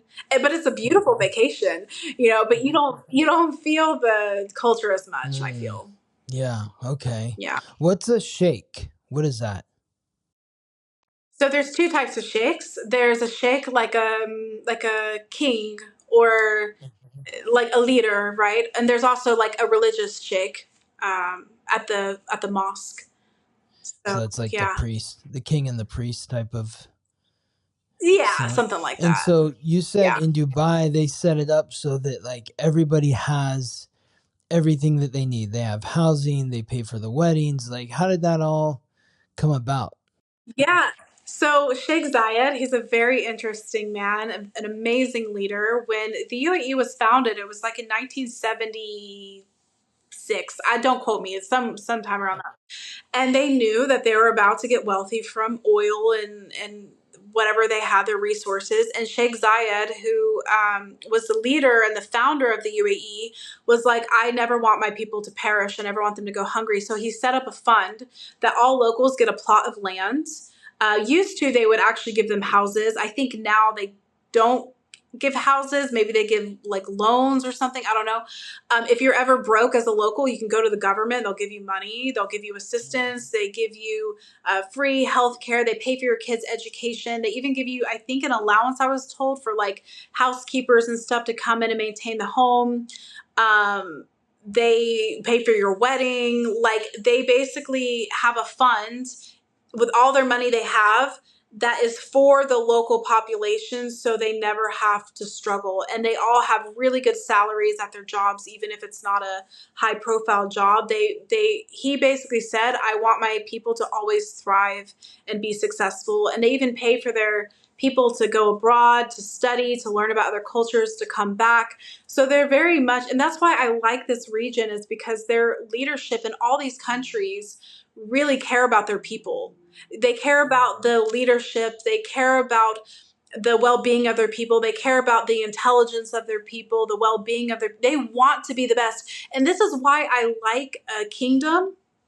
I like having a king, because the way the society works and how well the country is thriving is dependent upon how well the king is doing. He's got a lot of pride. This is a reflection of him and his family. So he's going to want to be number one. You will not see a piece of trash or dirt on the ground in UAE. Allegedly, Sheikh Maktoum will drive through the UAE with his people, and if they see garbage or whatever, like, or potholes, you don't see potholes. You don't see any of this, because he's like, my country, leadership of my country, how it's thriving, the infrastructure, everything is a reflection of us, and we're proud people and we want to be the best. So they make sure that everything is running smoothly and everybody's happy, right? It's not just about like greed, but it's like, how can we make sure, whereas in America, there's a new president every 4 years. They don't care. They're just in there to like get what they can get and then get out, So I really respect the leadership here. And there's, in the United States, there's that competition between I'm running against you, where over there's none of that. There's no like competition of like people are just, it sounds like there's one guy who's who has so much that he's like, you know what? I can still be filthy rich and I can make everybody else feel wealthy too. That's what it feels like. Yeah, and so in the UAE, there's different sheikhs. So there's like the Sheikh of Abu Dhabi, there's Ajman, there's Sharjah, there's like different like states within UAE. So there's, but yeah, they and they're humble. I like that about them. I feel like the people here, even the wealthy people, they're humble. And even when you watch like Sheikh Maktoum or Sheikh Zayed, they walk and move with wisdom, and because they didn't have a lot before the founding of the country. I watched an interview with Sheikh Maktoum, and I think he grew up like in not a very luxurious house. Like they kind of I don't want to say came from nothing, but they were desert people. They were Bedouins and desert dwellers, and they were what's it called, like fishermen. They had the ports there, and so even though they have wealth, I feel like they have a lot of wisdom, and they also like take pride in who they are. And I think Sheikh Maktoum is he's a visionary. Now, who's Sheikh Maktoum? Who is that exactly? He's the Sheikh of Dubai. Okay, and Sheikh Zayed is the Sheikh of Abu Dhabi. Okay.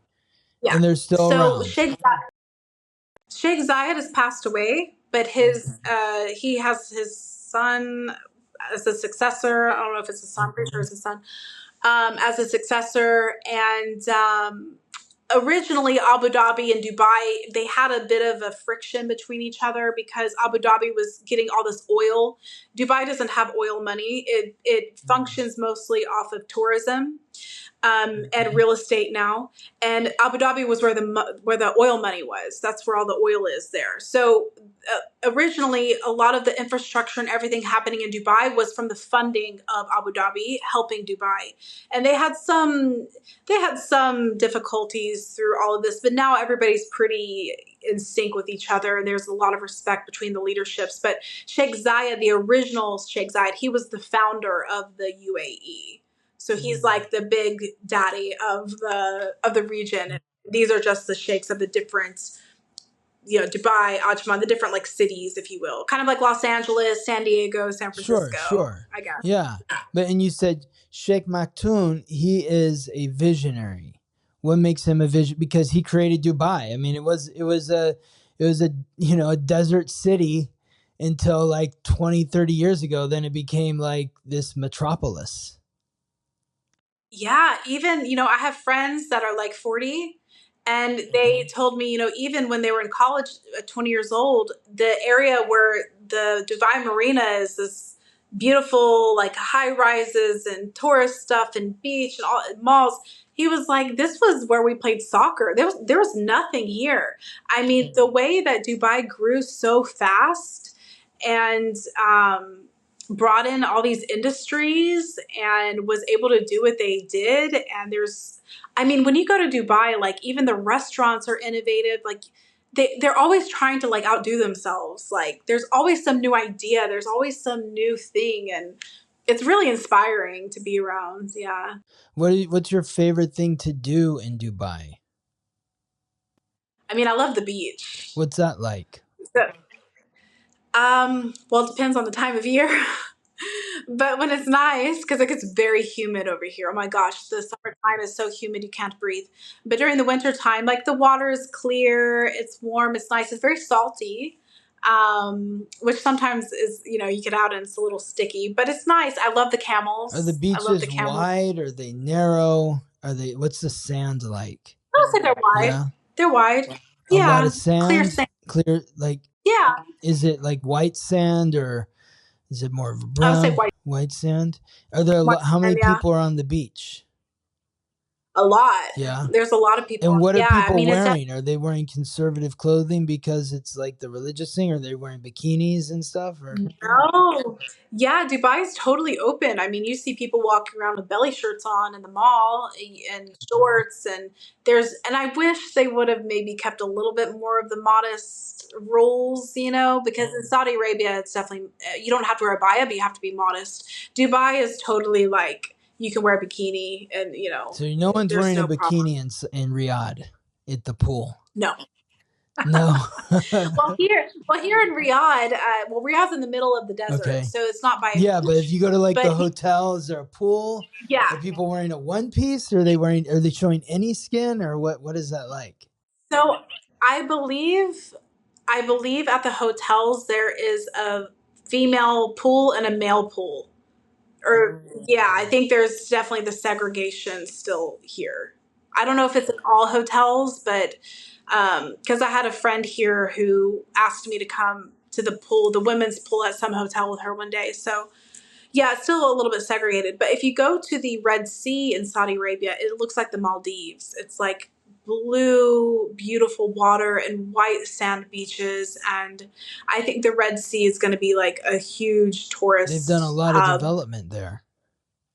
Yeah. That's my Yeah. cousin lived in Riyadh for like, I don't know, 3 years or something, because he was helping finance that for the king, bringing in Wow. like bringing in money from like Four Seasons or Ritz Carlton and that sort of stuff over to that area. So What area or what year did he live here? he was there, I think, like in like right around in the COVID time, like early Okay. 2020s, like maybe 2020 to 2023. Now he's back in New York, but he still goes to Riyadh all the time, because he's got lots of connections Nice. there. So Yeah, you'll have to introduce us. yeah, totally. Yeah, I'll have to ask him next time he's going over there, and connect the two of you for sure. Yeah. I love meeting new people. And I'm from New York, so I love meeting other New Yorkers. Exactly. Not from New York. No, you spent a lot of time there though. Yeah. Yeah. What got you into Buddhism? How did that come about? And then what was the shift from Buddhism to Islam? Oh my gosh, so many stories. Well, actually, they're kind of combined. I was going through something really difficult in my life. I was in college, and Where I was felt that? like in New York City. I went to the Fashion Institute of Technology, Okay. and I was going through a health crisis. I had to leave my college to take care of it. Like so many things were happening, and I had never been through like any kind of major life crisis, and I was going through a major life crisis, and I felt like, oh my God, it's all my fault. And I was praying to God, like, God, are you real? Are you out there? And I had a dream, and I was also wanting to pursue the entertainment business. Like, I felt like, oh, I'm in New York. I grew up performing. Like, now that I'm here, like maybe I could do something in performing. So anyway, I had a dream one night that Prophet Muhammad, may peace be upon him, he came to me in a dream, and he looked about 1,000 years old. He was like skin and bone, and I didn't know who he was. And he took me inside of a cave. And come to find out, he did all of his teachings in caves, and that's where he got the revelation of the Quran. And who is this? Wait, And describe who this is. Prophet Muhammad is the prophet, the last prophet, we believe, in the Abrahamic religions, that came in to deliver the final teaching of God, which is the Quran. So he is our prophet. He's not a god, but he's the final prophet that we look to him for example of his life. He wrote, there's the hadiths about what he would teach or talk about. Some are authenticated, some aren't. But anyway, he was the one that revealed the Quran. So he is a big pillar in the religion, just like Jesus, just like all the prophets, but he's probably the main one. And he brought me inside of a cave and he told me to sit down on this stone seat. And there was a holy book in between us. And it was like also 1,000 years old and like pretty thick. And I sat down and he told me, I spoke to God and I said, what did God say? And he said, he told me to tell you to forgive yourself. And I was like 20 years old. So I'm like young. I can't come up with this kind of right. profound wisdom, you know? And I woke up and I was crying. And I used to not be able to tell that story without crying because it really touched me. And the next day, I got a random message from a girl on Facebook because this was 2010, before Instagram, before all that. And she was like, I stumbled across your Facebook. I'm casting for a TV show. And I love your look. I would love for you to come in and audition. And I had been wanting to go into the entertainment business, but I didn't know how or where to start. I didn't have an agent. And it just fell into my lap. And this girl, we were sitting in the casting director room. And she was reading the book, The Secret. And my grandmother had given it to me. So we started talking about the law of attraction. And she said, well, have you heard of chanting Nam-myoho Renge Kyo? She said, I'm Buddhist. And if you try chanting, you can change your life. She said, if you don't chant for the impossible, you're wasting the power of the practice. And that intrigued me, you know? So I thought, well, I have nothing to lose. My life's kind of in shambles right now. So sure, I'll check it out. I'll try it. I was really skeptical about it. Like I thought it was kind of weird, but I was like, you know what? I'm going to do it for a month. I'm going to see how I feel about it. And my life changed. And I went on this whole spiritual journey with Buddhism. And I have so much gratitude for my Buddhist practice because I feel it really polished my character and it really helped me to become confident, and it helped me to like align my mission, myself with my mission, and it did so much for me internally, and it was my lifeline for many years. But I still remembered my dreams, so I still knew God was real. And Buddhism doesn't say God's not real, but it doesn't talk about God. And also Buddhism, I want to know, people think we pray to Buddha, but that we don't. That's not actually what Buddha taught. He said, I'm not a deity. Don't make me an idol. I am just like you. We can do the same.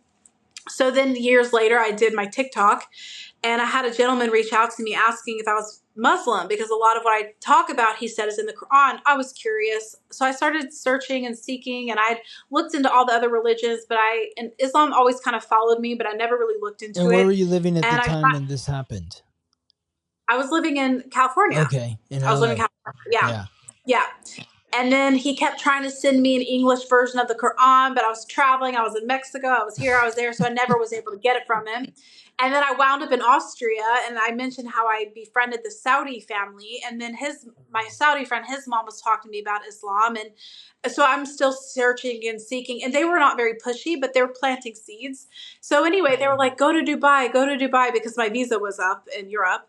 So I wound up in Dubai. The first week I'm there, I met a girl who was a British Pakistani girl. And the guy who was trying to send me the Quran was a British Pakistani man. And she was wearing hijab in the pool. We had a women's only pool. And we started talking. And I said, oh, I have a friend. He's British Pakistani as well. He's been talking to me about Islam.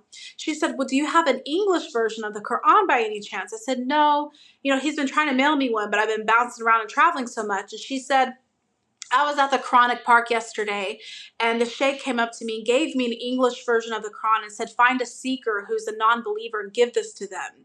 And she said, I think it belongs to you. And I just, like, in that moment, I felt like, yes, And she was like, do you want to go do your Shahada? And I was like, what is yeah. That? So your Shahada, it's when basically you say, La ilaha illallah, like there's no God but God. It's basically you're announcing there's no God but God. There's no deity but God. And I'm a Muslim basically now. And there's one God pretty much. So it's like you're basically announcing I'm Muslim and I believe in Allah and the book. So I go to the Quranic Park and there are these caves there. And you go inside these caves in the park, and I do my Shahada, and I become Muslim. It's very emotional. There's all these people there. This is over time, though. This is like not the day that you met this girl in the pool, right? It was the day. It was the day after. Oh, so wait, you became Muslim the next day? It's just that quick. You don't have to go through anything. You just say, "I'm Muslim now." No. Yeah. She called the sheikh up, and she was like, "Hey, can this girl come do her Shahada tomorrow?" And he's like, "Yeah." So, me being impulsive as my Sag moon, I show up. I don't know what to expect. And I do my Shahada, and we go through these caves. And in these caves, there's different projections about different prophets. So you're walking through the cave and you're learning about all the prophets. And I'm like looking around and I'm seeing these stone seats, and I'm looking around and I'm seeing this kind of like this waterfall thing.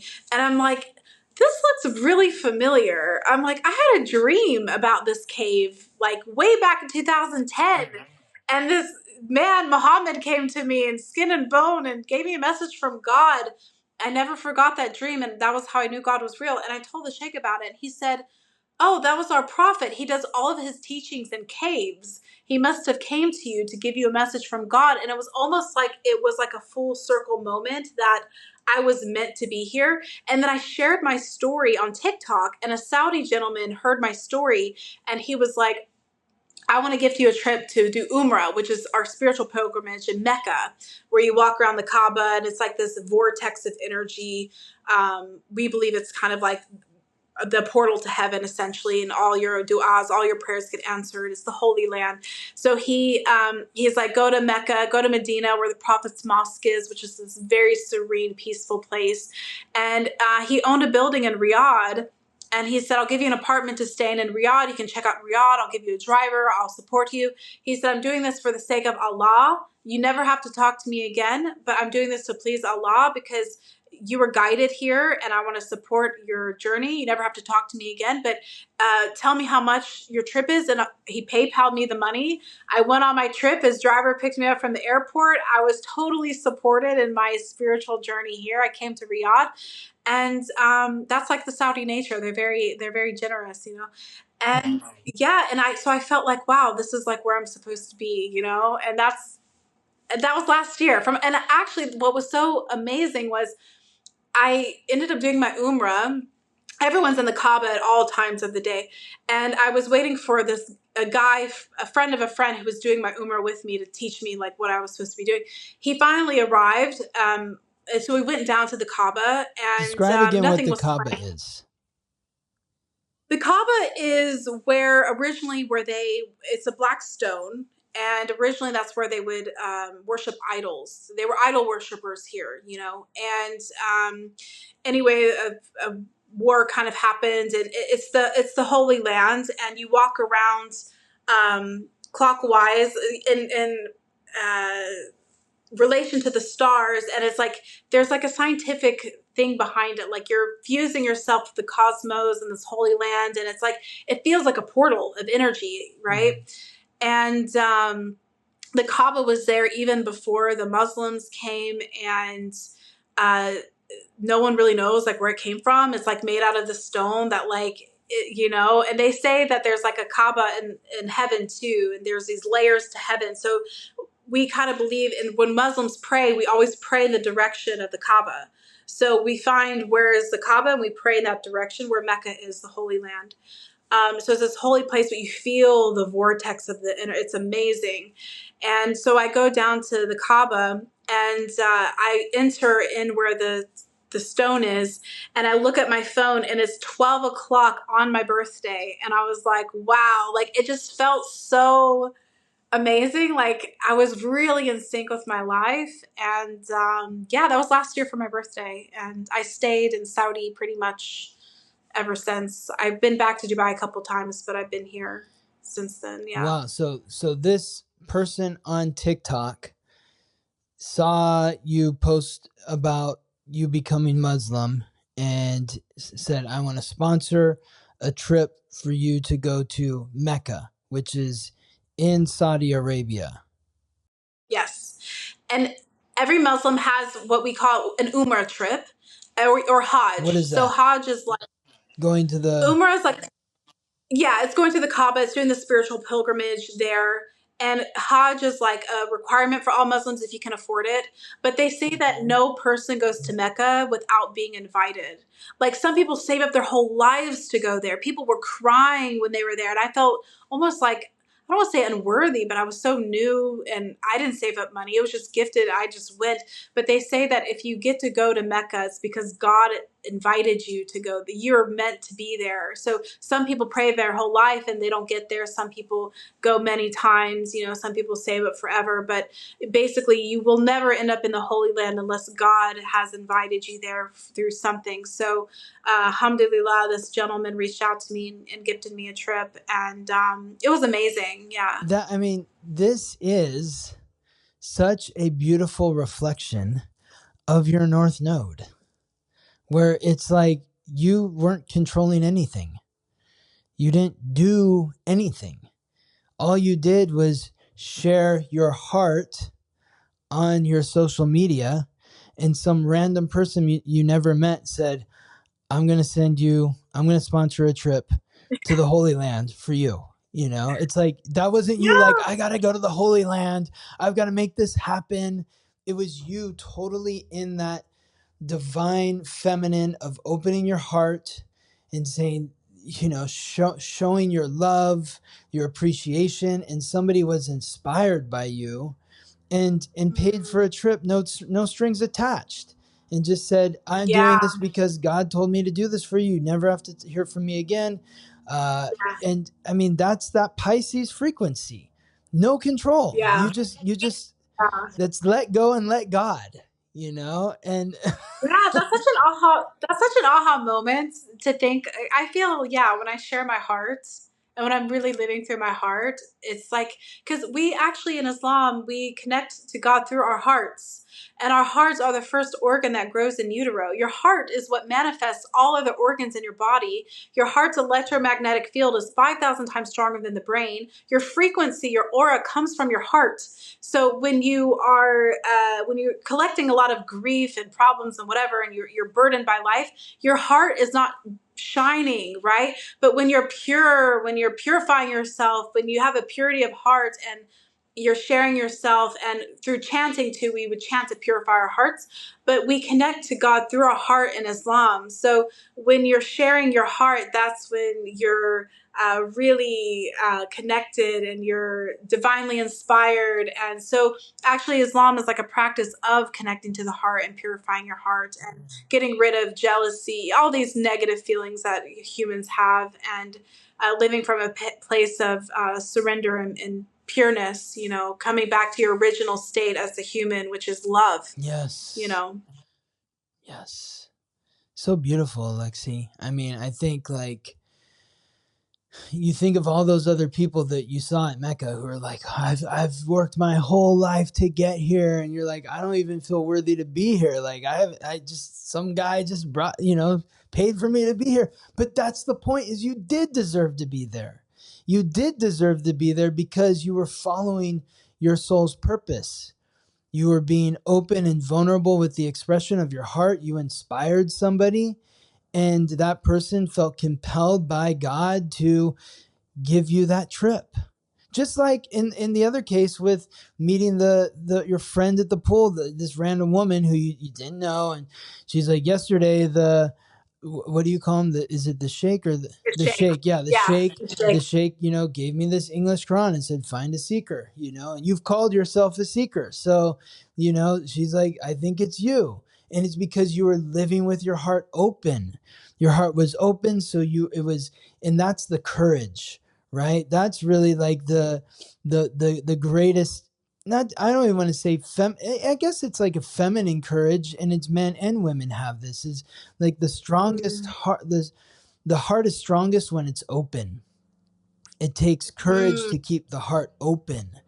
And so when your heart is open, you are able to receive all that God wants to provide for you. And so you went there with an open heart to Dubai. You're in the pool. You meet this woman who's got this English Quran, and then takes you to the cave that you had in your dream when you were 20 years old, and you realize who was visiting you in your dream. It's like, that's when, you know, that's the Pisces frequency, is that you, like, who created you, right? You know, why would you want to like try to take control from the creator? the Mm. person, the entity that created you knows what's best for you. It's like, I have the most amazing life that's beyond your imagination. I have it planned for you. And you're like, but I want to do it this way. And it's like, okay, well then, you'll see how that goes. And so when you think about it in terms of, Yeah. like romance and when's my forever husband going to come and all this, it's the same frequency. God is like, I have Alexi for you. I have someone out there for you. It's beyond your Mm. imagination. Like you can't even comprehend what this is. Yeah. And you're like, okay, but it has to be this way. And you're taking the wheel and you're trying to, and it's like, okay, Yeah. well, we'll see how that goes for you, And when you're ready, That's so beautiful, Scott. It's so beautiful. Really, you gave you such an aha moment, and I really appreciate you for that. Like, I feel so inspired right now. And people ask me a lot, like, how did you end up in Saudi? Why are you here? And it's like, I don't know. My soul called me here, and that's what I mean. Like, when I feel like I have this connection with God, is like, I feel like I'm a seeker.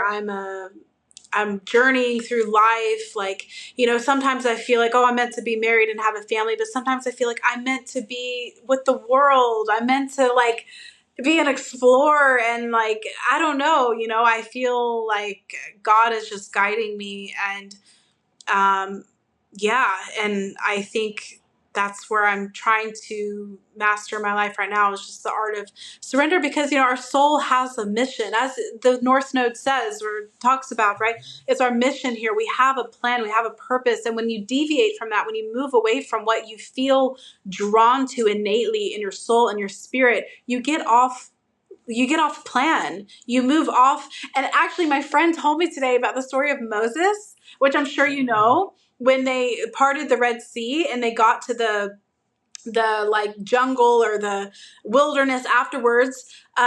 They complained. They were complaining that they were hungry, and where did we end up? Why did we leave? What is this? And what should have taken 10 days for them to get to their journey took 40 years, because they were complaining. They didn't have gratitude. They were not connected to themselves. They got lost. So they were complaining. They weren't connected to themselves. They deviated from their mission, their purpose in life that God gave them. So it took 40 years for them and a lot of them ended up dying off anyway. And so when you deviate from what God has for you and your mission and your plan, you prolong your life to come together. So I said to myself, yeah, instead of trying to control by like, I'm going to script, I'm going to manifest, I'm going to like control my life through my will, and I was like, no, God, I'm going to surrender to God. Like, that's when a lot of things really shifted in a big way. think about it. Yeah. You went from LA, and I remember, I think the last time I saw you in LA, you were living like subletting someplace, and like, yeah, With my dog. Yeah. yes, Coco. And but that was kind of like not the best living situation that you were in, your heart not feeling good being there. And Well, I then was engaged. you were I was you were engaged. engaged, yes, but the Yeah. person was But not there. They were on the other side of and you were hoping like he's gonna come to LA, and then he got sick and never came, and then you're stuck in this place, and then it was yeah, awful. and so your heart's heavy. You leave, you move away, and you're feeling that sort of longing in your heart. It doesn't feel good here, and then you go to Austria. What made you want to go there? You're just like, my heart says, I don't know. I didn't know what to do, Yeah. Scott. I was so at a loss. I didn't know where to go. I'd been thinking about going to Dubai for a while, but people were like, "Oh, it's shallow. You're not going to like it." And I had a lot of fear. I don't know. I don't know anyone there. What do I expect? But I went to the Viennese Opera Ball. So I went to the Qatar embassy. They had a party for the White House Correspondents' Dinner I was invited to, and influencers came, and I was so just blown away by the kindness of the Qatari people, and the generosity of them. And then from there, I went to New York City, and I went to the Vienna Opera Ball, which a guy friend of mine, he's the creative director, and he's from Austria. So he came in, and I took a few of my clients, and I thought, you know what? Vienna is the music hub of the world. There's art, there's history, there's culture, there's good food. I'm just going to go to Europe for 3 months, you know? So I got on a dating app and I matched with a Saudi guy. And we became very good friends, and he picked me up from the airport. I mean, I'm pretty bold and brave, I guess, you know. But he took me grocery shopping. He, you know, showed me the way of the land. His mom was visiting him from Saudi Arabia, and they became really good friends of mine in Austria. Yes. And And that led you to yeah, Dubai. Was through, yeah, and so I mean, yeah. this is like, it's what you call, it's like you're living a charmed life, Alexi. I'm always so fascinated to hear what's going on with you. I think you get stuck when you start trying to control it. I do. Yeah, that's probably very true. Yes, Yeah. just an amazing life that you live, Alexi. I'm always so Thank you. fascinated, hearing your stories, and I just think that when you are living with that heart open frequency, allowing the, not judging what's impossible, what's possible, because knowing that anything and everything is possible, that's when you find yourself in the most unique, amazing situations, like where you are right now. Yes. Yeah. That's a really beautiful aha moment for me to take with me right now because it's a bit challenging. Things are a bit Well, I challenging. know, like you before, before we got on, you're like, I don't know if I'm going to be able to do this. I'm like, Alexi, let's just sit down and talk. I know you're going to feel better once you talk with me. So I'm here to uplift you, to empower you, and to remind you that you are one of one. And God, Allah, knows exactly who you are, sees you, loves you, and wants you to thrive in life. Thank you. Yes. Thank you for that. Absolutely. Yes. So tell me, what are you doing? So I want to hear, so you're a consultant, a coach for women, online brands and businesses. You're doing all of that in Saudi now. So it's not local there, but it's like people that are here in the US that you're working with still, or? Yeah. So I'm going through a bit of a transitionary phase with my work.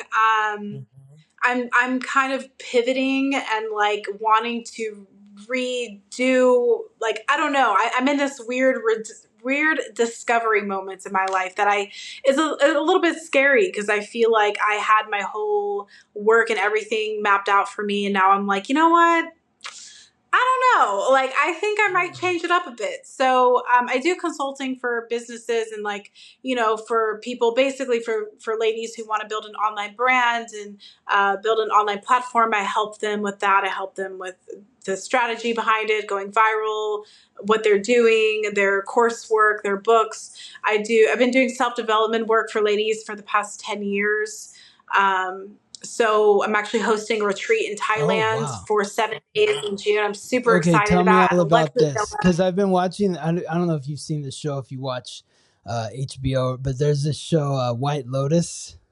Have you heard of this Oh, show? I've heard of it. Yeah. Well, I've heard this of it. season takes place at like a wellness retreat in Thailand. Yeah. Amazing. Amazing. I have to look into Yeah. it. You got to watch it. It's hilarious, and intense.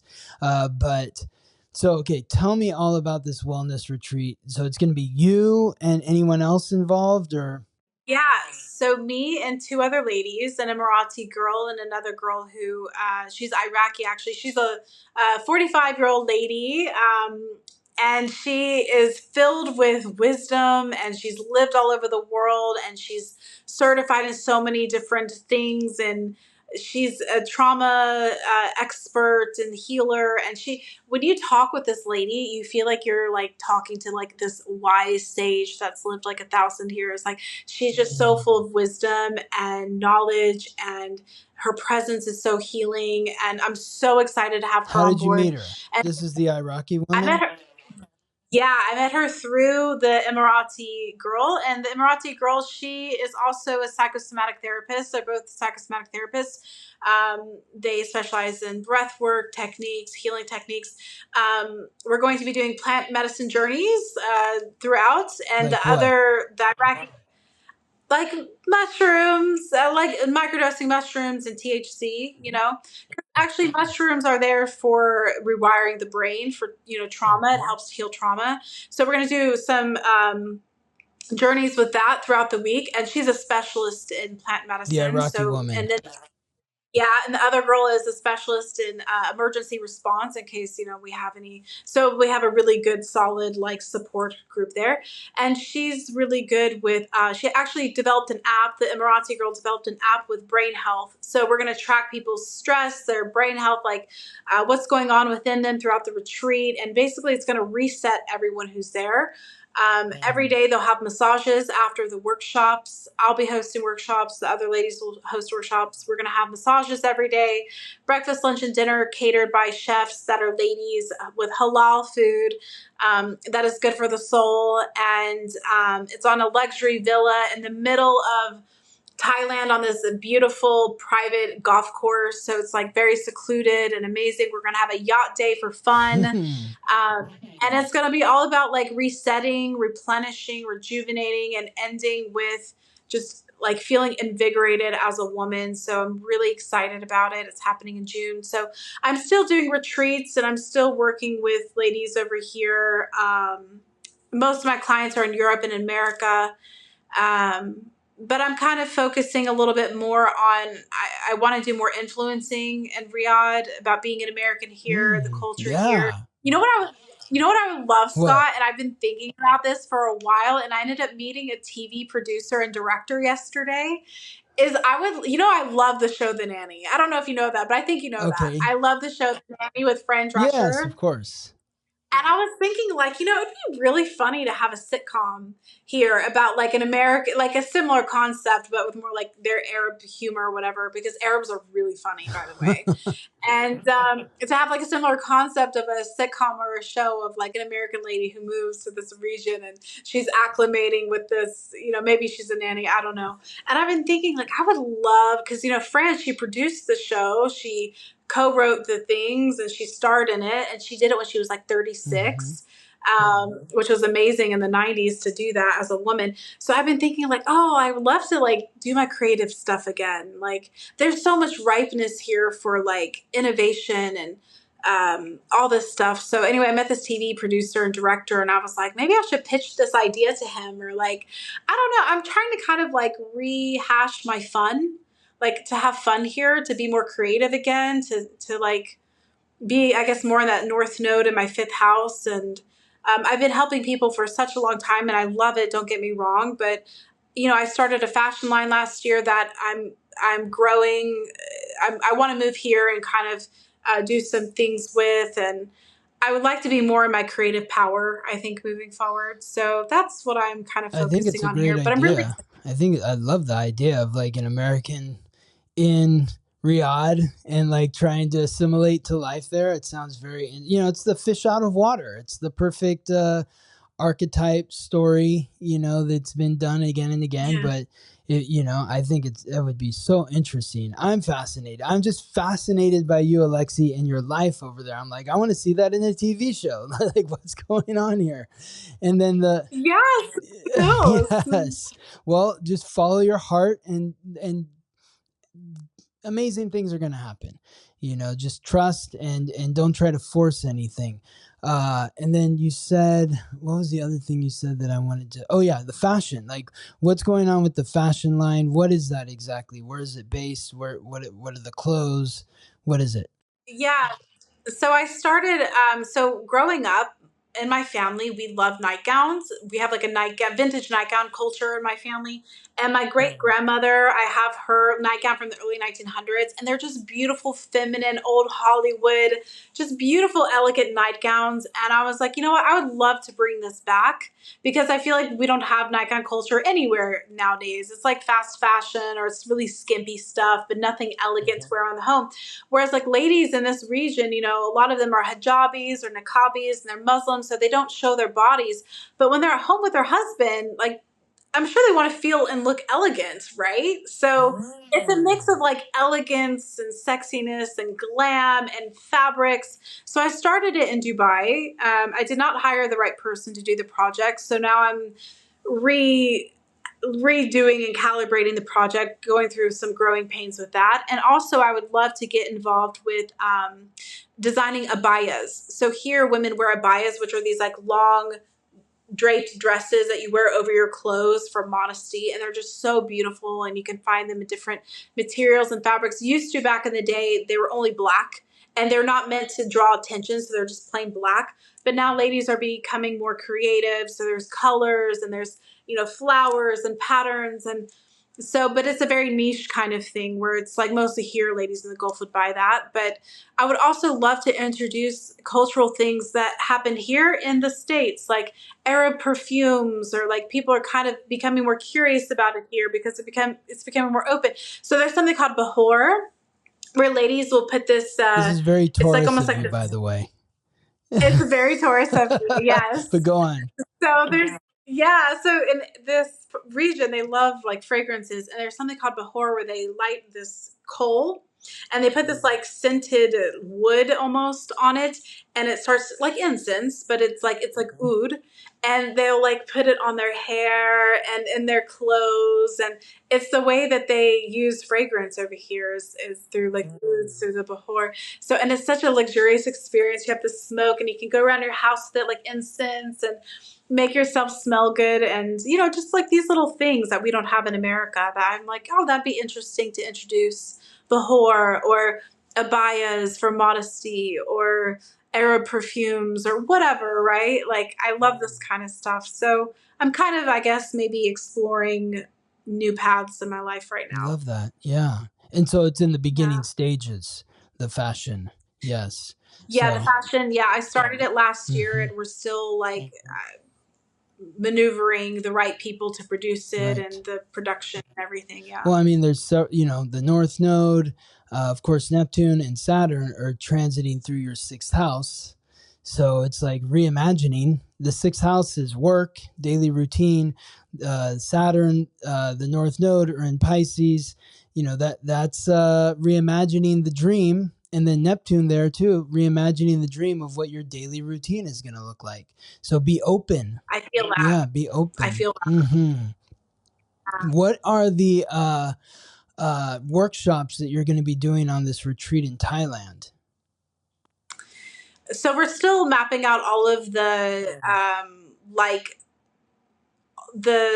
so each workshop will have its own subject and its own idea, but Nora will bring us through, so the first 2 days will be silence retreat, so you won't talk for 2 days, and we'll bring you through meditations and different breath work and exercises, and then, you know, you'll journal, you'll eat, and you'll kind of be in solitude and silence, and then we'll kind of, I'm more of like healing through movement or moving through movement. I'm going to talk about the archetypes of ladies and tapping into your sensual energy as a woman, your magnetic energy, and doing different movements with that because it's definitely in your body.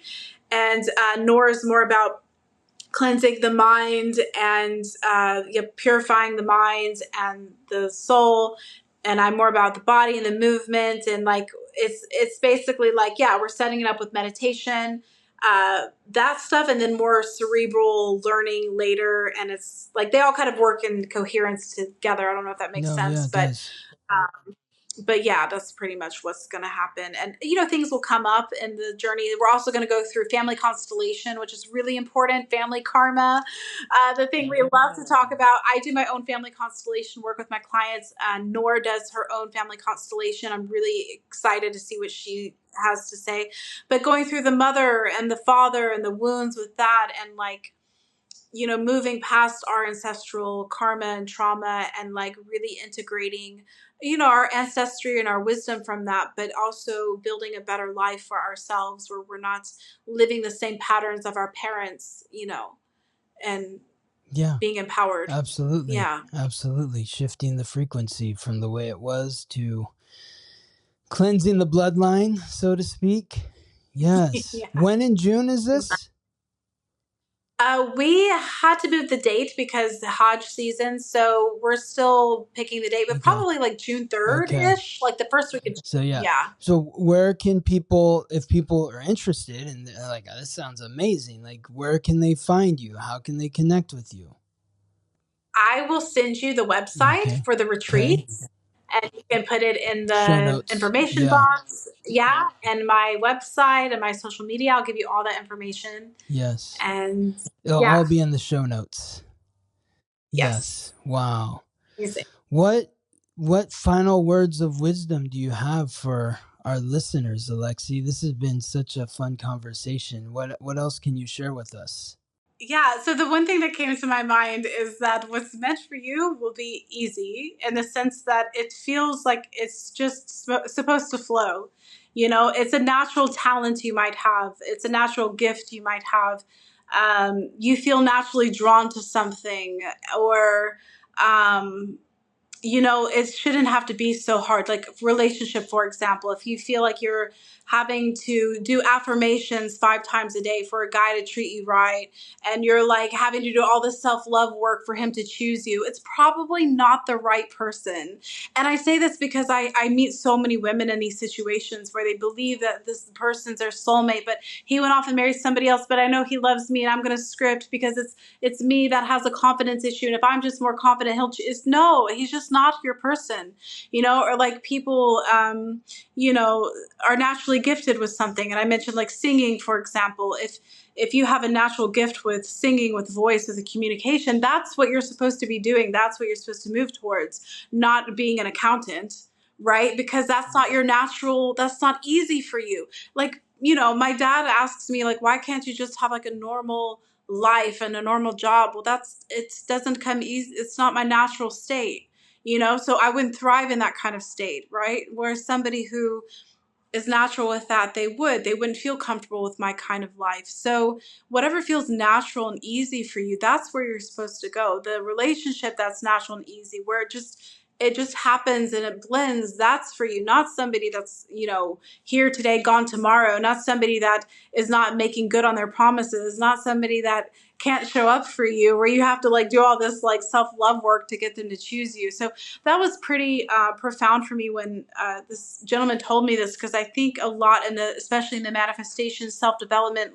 communities, there's always this sense of shame, or if something's not happening for you, it's because you don't believe enough, or you don't have enough confidence, or, you know, maybe it's just not in your life purpose to do that. And you're not supposed to fight against fate or fight against what feels natural, right? It's like, you know, there's animals that are made for certain climates and life conditions, and they have certain abilities and certain, like I was watching this Discovery Channel or Natural Geographic, whatever. And I was so fascinated by this one stream, and it's somewhere in like the Amazon or somewhere. And this fish that lives there is only in this region. And it exists because the way the stream comes down so fast, it creates a lot of oxygen. And the fish are designed in a certain way to take the oxygen and pump it out to live in that climate and thrive there, because that's where they naturally are supposed to be. Right? So whatever feels natural and good for you, that's what you're supposed to follow. That's what you're supposed to do, not going against yourself to prove something to society, or to prove something to, you know, what you're supposed to be doing. Or you don't have to do 50,000 affirmations a day for a year for a guy to love you, you know, like, and I say this because I see this so much, you know. Well, it makes sense to me though too, just because like when I think about, you know, I wanted to be an actor and a writer and all this, and I worked so hard and just struggle. It wasn't working, and then all of a sudden astrology came to me, and that was easy. Yeah. And I was like, oh wow, okay, this is what I'm supposed to be doing. It's not only easy, it's fun. I enjoy it. It feels good to be doing this. This feels more natural to me than being on a stage and performing and doing that sort of stuff. This feels good. And So you're it probably totally doing resonates. Yeah, and you're probably doing well, and you probably have clients who love you, who come back. And Exactly. and things are flowing, you know. And my friend, she was going through something really hard this week, and I sent her your video about the Oh, transit happening. And it really resonated for her, because she's like, I feel so angry and I don't know why, and I feel rage. And then you did a video about, yeah, the stars this week are going to make you feel really amped up, and yeah. life might get kind of crazy this week. You're going to get triggered. Like, fate is changing, right? Eclipses are always about fate changing. And I sent it to her, and she's like, wow, I feel so much peace. I feel so validated. And she was like, Scott is such a nice person to listen to. He has such a nice, calm energy, you know? So, yeah, Amazing. so Wow. it's your mission, right? Yes. Thank you, Yeah. Alexi. Thank you. Well, you're on your mission as well. I see it. I celebrate it. I'm so excited for you and all that you have planned. I want to hear all about this retreat when it happens. Send me all the links. We'll put them in the show notes. I know it's the middle of the night for you, and it's Yes. Ramadan, and you need to eat some food. So thank you for being so generous with your time and your energy and your wisdom. I am truly honored by you, Alexi, and I am so grateful for you to be on the show here. Thank Thank you. you so much, Scott. Thank you for having me, and always a blessing to collaborate with you. Absolutely. You're welcome, Alexi. All right. Talk soon. Thank you for listening to the Weekly Transit. Interviews and conversations from an astrological lens. This episode was produced by me, Scott Tajarian. Music written by Ben Leinbach from Listen Deep by Amber Herzog Lyman. If you're interested in being a guest on the Weekly Transit, you can email me at scott@theweeklytransit.com. Wishing you all the best as you ride the planetary waves.